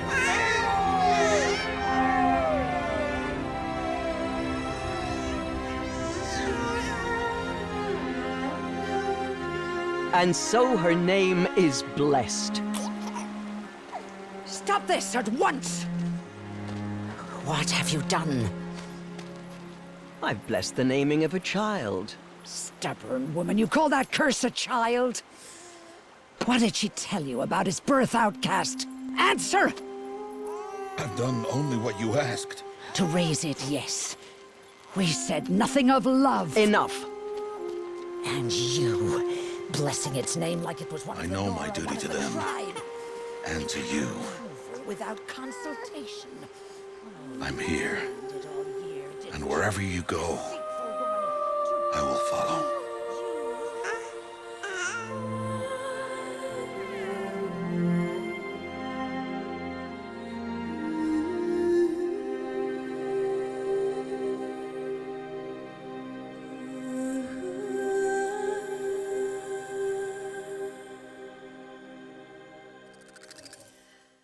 Horizon Zero Dawn. Hands down, unequivocally, it's Horizon Zero Dawn. I still love, because I'm still trying to finish up Frozen Wilds. My son, my youngest, deleted it so he could put Batman Arkham Asylum or something on there, and I was just. Anyway, Horizon Zero Dawn, awesome. The game is beautiful. The combat is great. It is different. The enemy types that you have in there are different. The crafting system, the crafting on the fly is so awesome. I wish every game had crafting on the fly. It is so awesome. Really does not break up your flow. You know, you're not forced to go back to a vendor every 2 seconds to... I mean, you still have inventory issues, and that's a whole, every game is not perfect, and that would probably be one of my beefs with this game, is the inventory is really kind of crappy. But even when you max it out, it's still kind of crappy. But the crafting on the fly for your weapons and stuff is awesome. Even the system, the developers really tried to teach you to manage your resources too. Some of your arrows and stuff, you can't, they're not unending. Some of the resources are rare, so you have to really make a decision. Am I going to use this one or a different one? The different kinds of ways that you could take down, I might do it different than Kid Lee does it, than Noviek does it to attack an enemy. That's really kind of unique in many ways in today's day and age. Of how you take down your bosses. And the story was awesome. I had an out loud gasp for the first time in a long time in this game with the story. And again, Obsidian comes back around again, the lead writer is the guy who did New Vegas. So it's just an awesome game. Guerrilla Games did an amazing job. And the photo mode is awesome. I do not have Photoshop. I don't know anything about Photoshop, but I have made some awesome things because of the integrated photo mode. And then Jess got to see they had some art exhibit at PAX Australia with all the stuff people submitted. Awesome. Just great game. So on the list here for Noviek, it was number 3 for him, and it was number 4 for me. Just sort of keeping track of everything. So what do you want to say about this one, Noviek? Oh my gosh. Another, like, the game's beautiful. Like, absolutely stunning. I haven't gotten too far into it, but from what I have played, I think I've played like 10 hours of the game. I thoroughly enjoy it. It does kind of follow the tropes of the open world RPG, but they don't follow them, or it doesn't follow them completely, and it does them a lot better than most do. Aloy's a really strong character. I really like her as a character, and I feel like they did their own little version of fetch quests really well. They give you a proper incentive, and they give you an idea as to why Aloy would even want to do fetch quests for people. And I mean, they handle things very well. Everything's very well told, and I mean, I do want to get back into that game, like I really do. And I know Kid just started playing that. What are your thoughts on that? When it comes to open world RPGs, I think one of the most important things that the developers need to look at is whether or not people can get lost in the world. Right. Like you were talking with Zelda, that's a perfect example, and Horizon is another one. Horizon is one of those games where they have done so much with the ambience. You can just sit there and just kind of look around and just kind of just really take it in. And the games that also really do it better than others also have a lot of extra things that are happening sort of in the world. I mean, you'll see the animals attacking each other, and this might be the best weather system I've ever seen in a video game. Oh yeah. It's like most games are like, oh sure, it'll rain every once in a while, and it's the same effects. I think this game's got like 3 different rainstorms that I've seen. Yeah. It's like, oh, here's your light rain, here's your heavy rain, here's fog and rain, and it's just like, okay, cool. And the detail with the animations in relation to those weather systems. You guys watch Aloy while it happens. She'll shiver if it snows. She'll wipe her face when it rains and she's outside. They really thought about matching what Aloy does with the weather system. Obviously, she makes the comments about the weather, but I mean, just those little details, and they do it throughout the game, not just when it rains. The animations, when like one of the, when the dinosaur robots comes out and screams, she'll cover her ears. Like, I mean, just those little details, Guerrilla did a really nice job with. But yeah, I mean, the weather systems in the game it's really cool. Yeah. Speaking of weather systems real quick, I'm going to bring this back to Zelda because you reminded me something specifically about the animations. All right. Link has the most adorable shivering animation I've ever seen. Sorry, I just wanted to interject that. It's what it reminded me of when you're like, oh, she shivers. And I was like, oh, Link does too, but it's adorable. It's funny. Link is best boy. What? But yeah, just overall for Horizon Zero Dawn, it's like one of the best probably open world RPGs ever made, and it's crazy to keep saying that because it seems like over the last couple of years we keep saying, oh, this is one of the best open world RPGs ever made. Witcher 3, one of the best open world RPGs ever made. These companies just keep making these amazing games. Yeah. So it's like they're just trying to top each other at this point. Yeah, well, I mean, oh no, keep going. I'm sorry. No, it's just crazy. Mm-hmm. And the cool thing about this one, again, I mean, Guerrilla Games is not that big of a studio. Yeah. Really. And they came from being a first-person shooter, right? I think Killzone was first-person shooter, right? Killzone was first-person, yeah. They built their own engine for this game. Yes.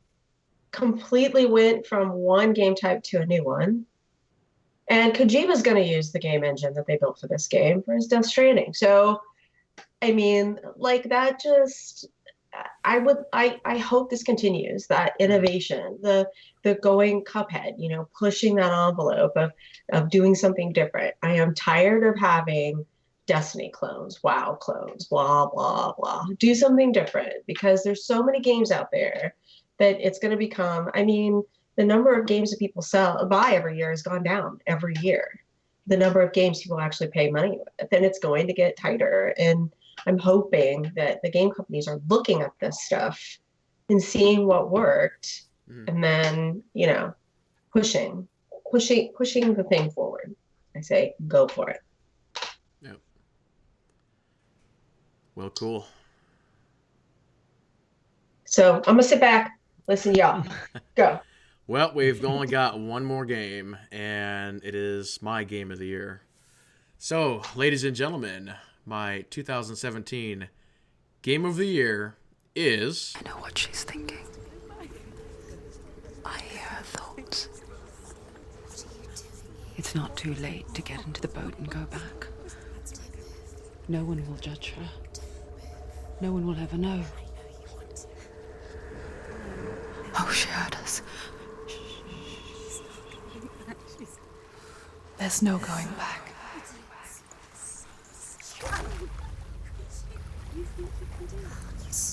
You can't do it. Senua pushes away a world that conspired to cause so much suffering. There's nothing to go back to, and worse to look forward to. Why don't you join us? Maybe you too have a part to play in this story.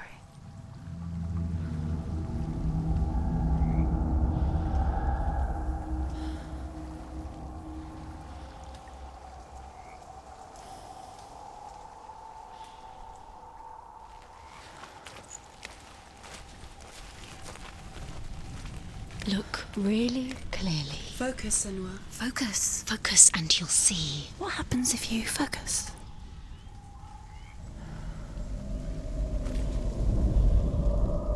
Do not forget my stories, Senua.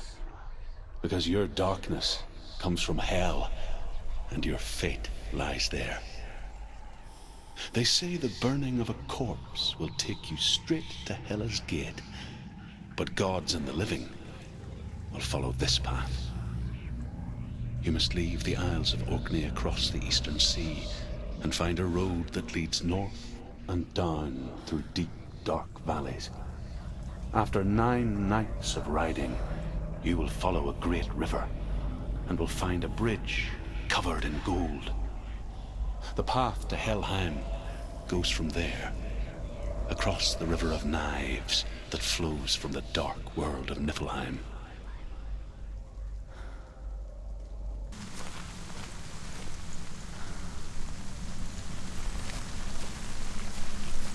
You're in danger.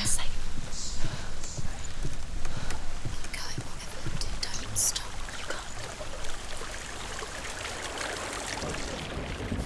So brave. Get down. What's she waiting for? Stop. Why did she do that? She shouldn't have done it. She can't go back now. No, this is it. The hidden path.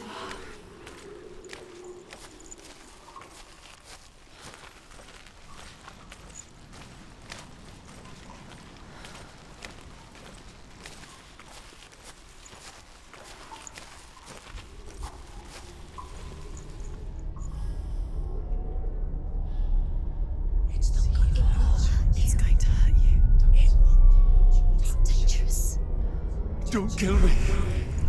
I'm not one of them. Don't listen. I was just hiding.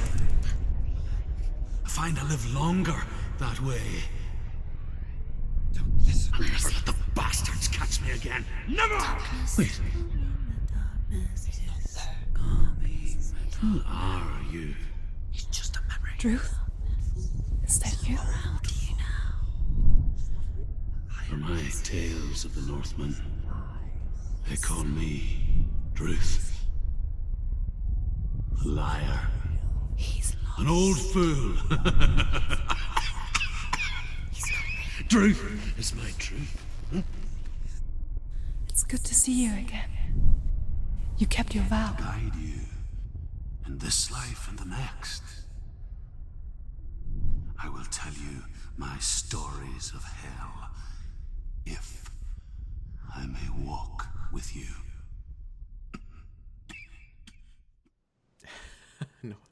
Hellblade: Senua's Sacrifice. This is not a game. This is an experience. Oh, joy. We're starting with that. We talked It's a about it a little bit lifestyle. earlier on how the game actually centers around some mental health issues. The first thing to note about this game is the fact that it was made by an incredibly small studio. I want to say they only had like 5 to 10 devs is all. And something we just recently learned about this is the actress who actually plays the main character. Turns out she's not an actress at all. She has no experience, no voice work at all experience. The studio could not afford to hire someone, so they basically just said, "Can you help us with this?" I forget off the top of my head what her actual position is on the studio. She's some kind of developer. Yeah. I don't know. I just know she was a developer. Yeah, so they basically said, "We need you to do this because we can't hire anybody," and she put on one of the best performances of the year. In the Game Awards, she beat out all the pros. And you visually look at what they did with Hellblade, and going back to our categories, I said Battlefront 2 was my best, technical game of the year. Hellblade is on par with Battlefront. So again, you've got a studio of 5 people versus a studio of 100 people. They're doing the same quality as EA is doing with Battlefront 2. I also think that Hellblade has the best character movement and animations I've ever seen in a video game. They are absolutely fantastic, especially in the combat. If you ever notice when she actually gets hit in combat, in your standard game, your character gets hit and you don't see any visual really change to that in most cases. In Hellblade, when she gets hit, she actually will turn based on, how the character's movement, and you can actually see a change in her face, like a change of pain. You can actually see it in the character's movement, animation, everything they did. I've never seen anything like that. The mocap for this game was insane. It's insane, yes. But overall, it's a fantastic story. There's actually some people who knock the combat system. I thought the combat system was fine. It was very action oriented, and I thought it was a good combat system. It's a hack and slash, right? Yeah, a hack and slash. Yeah, and there's dodge rolling and all that kind of stuff too. I like to call it like Arkham Light because it kind of does have like a reaction based combat system. So it's kind of like one of the Batman games, a little bit. Yeah, kind of. Very loosely. Kind of. Very loosely. But that's kind of how every combat system is nowadays. And back to the list. This was actually Novik's number 4 game, so that wraps up all of our top 5s. But just overall, Hellblade was one of the most impressive games that I've seen in a long time, and the fact that it was made with such a small studio and they're able to do things that the larger studios are doing is just a very impressive feat from Ninja Theory, I think is who it is. Done by Yeah, and they did the reboot of Devil May Cry. Yep. Oh. So, the game looks gorgeous. I actually liked that one. So, I never played the first ones, but that reboot. But it looks great. I mean, like I said, I have it on my list. Yeah, and I'll have Novik talk about it here in just a second. But there's some scenes in Hellblade where you actually can't tell if it's live action or not, because if you remember real early on, there are these stones you can get to, and there's a guy who actually talks to you through the stones, talking about almost like the lore and stuff. But there's another scene where she goes into a cave, and I think this happens a couple of times, and she's actually seeing, it's like the spirit of a guy or something. I forget exactly what it is. Like a memory sequence. But she's trying to remember what's going on. But that guy, it's like, you look at that and it's like, is that live action or what is this? It's very neat. I'm pretty sure it was live action, but the audio of this game is really good too. Yeah, the audio is... Oh, if you're going to play this game, headphones Is a the must. entire time. Yep. You need to. Because they're trying to go on with the multiple voices in her head. You'll hear voices from literally every direction. So it starts to mess with you too.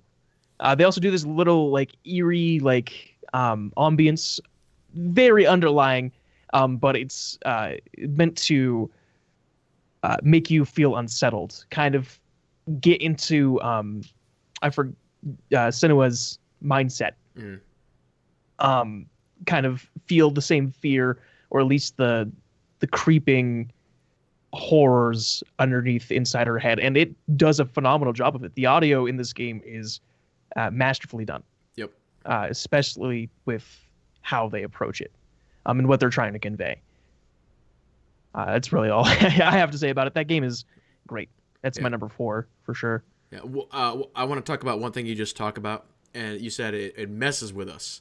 And for anybody who saw me stream this, depending on how you go, you can do the bosses sort of during different times. But the boss I was fighting is the bird boss.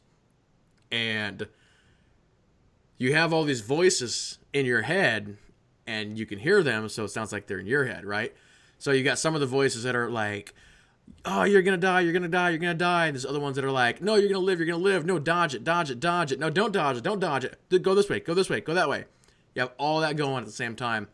So I was trying to beat this boss, and I didn't understand the mechanic that I had to use my focus ability, because he went into that ghost mode in the final phase. Yeah, there's a moment where like all of that's going on. Her head's just like filled with voices, but you also hear just the slight whisper of Senua going, focus. And unbeknownst to you, they don't tell you that it's what it's called, but there's a system in the game. It's a gameplay mechanic called focus. And so she's telling you to do it. But it took Kid, I think, like an hour to figure it out. And I think I figured it out within like 20 minutes, and my chat was just like laughing about it. But it's a very subtle thing. Yeah, and a lot of it's another thing is people have referred to this as ASMR the game, because she's like, focus. And then you got then you got the other girls who are yelling like, you're gonna die, at you, and she's like, focus. All right, it's okay. It's like, oh my god, it's crazy. Like I said, she's just trying to give you some self-talk. Yeah, and like I said, it's not a game, and it's an experience. It really is. It's an experience. That was Hellblade is the only game on my list, my top 5 list, that I've actually completed. That I've actually gotten all the way through. That being said, Hellblade's kind of like a shorter game, but it was definitely like invigorating experience. I had a hard time putting it down. I did, I think, 2 nights of consecutive streaming and beat it in there. I think I did like 3 hours of stream. So it's about a 6 to 8 hour, depending on how you want to approach the game, and how long you want to take. But it's an experience that you definitely should embark on. You should definitely go and have this experience. Yep.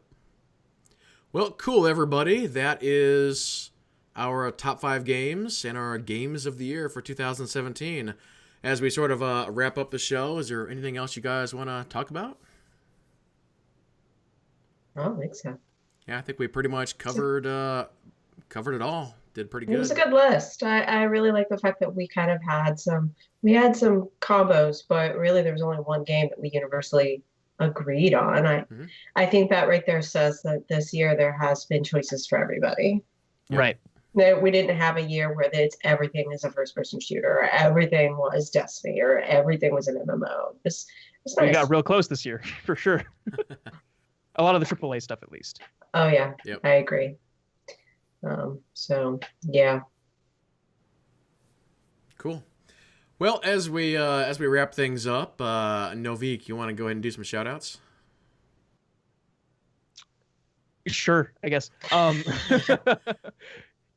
So I'm Noviek. I run the Technique Games channel, which is basically, I'm done with that one. So I also run the Noviek Plays Games channel, or just the Noviek channel, whatever. And the Noviek PG Twitch channel, where I stream at least once or twice a week. It's generally on the weekends, anywhere between Thursday night and Sunday night is generally when I stream. I don't really have a set schedule yet. Need to work on that. I have a Twitter handle, which is, I think it's just Noviek PG, at Noviek PG. PG standing for Plays Games, because ironically I'm not PG at all. And I mean, I play all sorts of games. I play a lot of Star Wars: The Old Republic still, sure, but I stream all sorts of games. I'll stream whatever I feel like at the time, and I'll play through basically whatever. I'm open to pretty much everything. I play through everything, and I'm currently now working on some scripted videos, kind of like review, like first impressions videos for the Noviek channel, the Noviek Plays Games channel. So I've got some content in the works.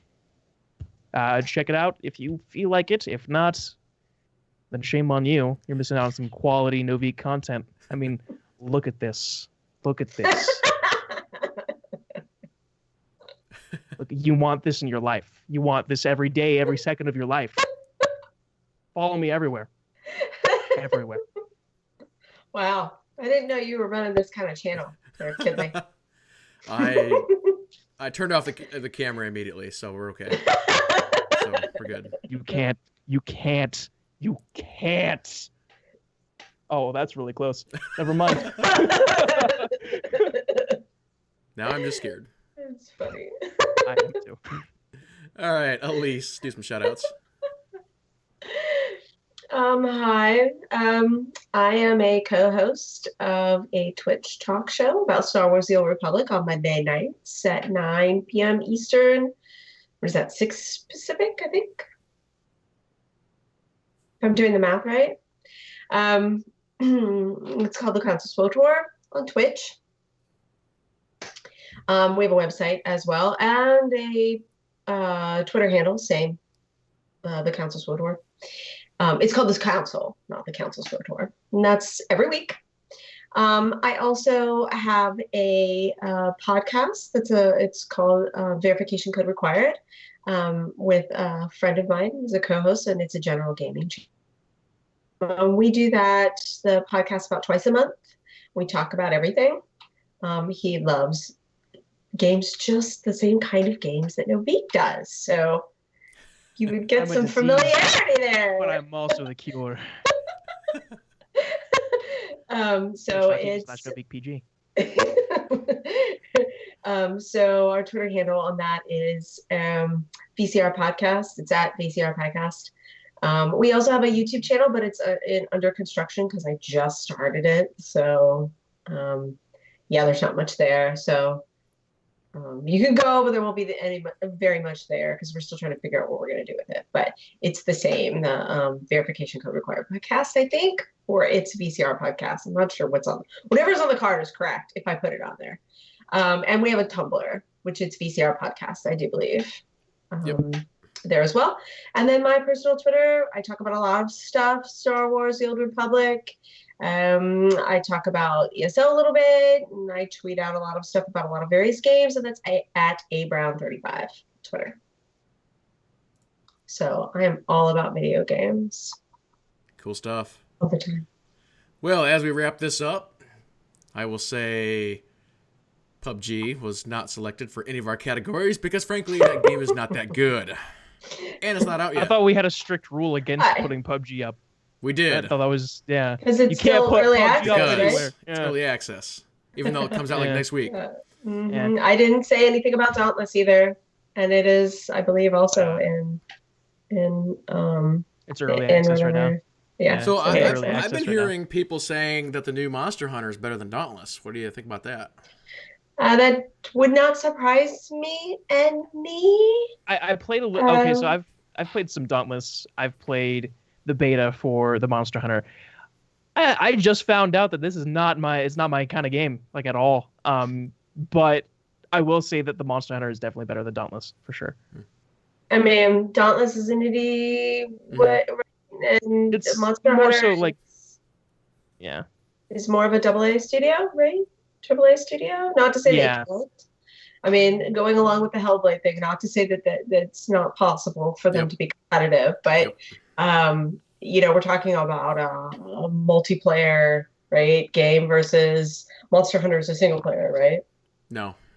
Is it multiplayer? It's kind of the same I haven't as played it yet. Dauntless, where it's very much so multiplayer. I think you can play with like 3 other people. Did not know that. But Dauntless is much more of an MMO in the aspect of that. Yeah, and that's what they were going for. Yeah. Monster Hunter is definitely its own contained thing. You can play online, of course, with your friends, because it's not just on the DS or a portable platform this time. So you can play with people across the world if you wanted to. Kind of like Dauntless.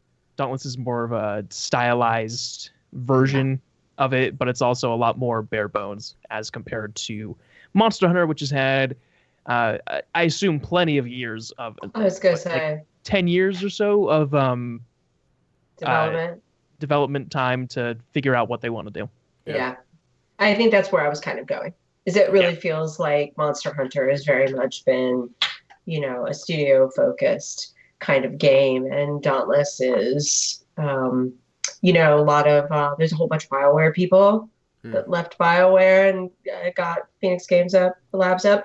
Actually, I know one of the multiplayer folks who was on Andromeda left. That big BioWare exodus that they had right there when they decided to stop. A whole bunch of people, and as I know, quite a few BioWare folks left and went to Phoenix Labs. So, So I have hope that it will do well. I would like them to do well. That was another game I got to play with the developers, and a nice group of people. I hope it works out for them. I do, because they really were very sincere in their enthusiasm for what they had made. So, and that's always the best when the devs are. Yeah. Well, thanks everybody for coming out to our Game of the Year show. Also, thanks to Noviek and Alise for doing this. Okay. Thank you guys. Happy to be here. Yeah, same. I was gonna say something really conceited. I was trying to think of you are welcome for my presence. That's what I was gonna say. But then I was like, I'm not a jerk. I'm gonna double down on this. You're damn right. You're welcome. I'm here. See, what you don't know is the fact that I've had the bounty hunter symbol behind you this entire time. Dun dun dun. You're still welcome. But once again, thanks everybody for watching the show. Thanks for coming out. Definitely check out all the links that we've posted. Check out all of the websites and Twitch streams and YouTubes and Twitters and everything for Noviek and Alise. Follow them and all that cool stuff. So thanks for coming out for the show, and we'll see you guys next time. Mm-hmm. Yep. I don't know what that is.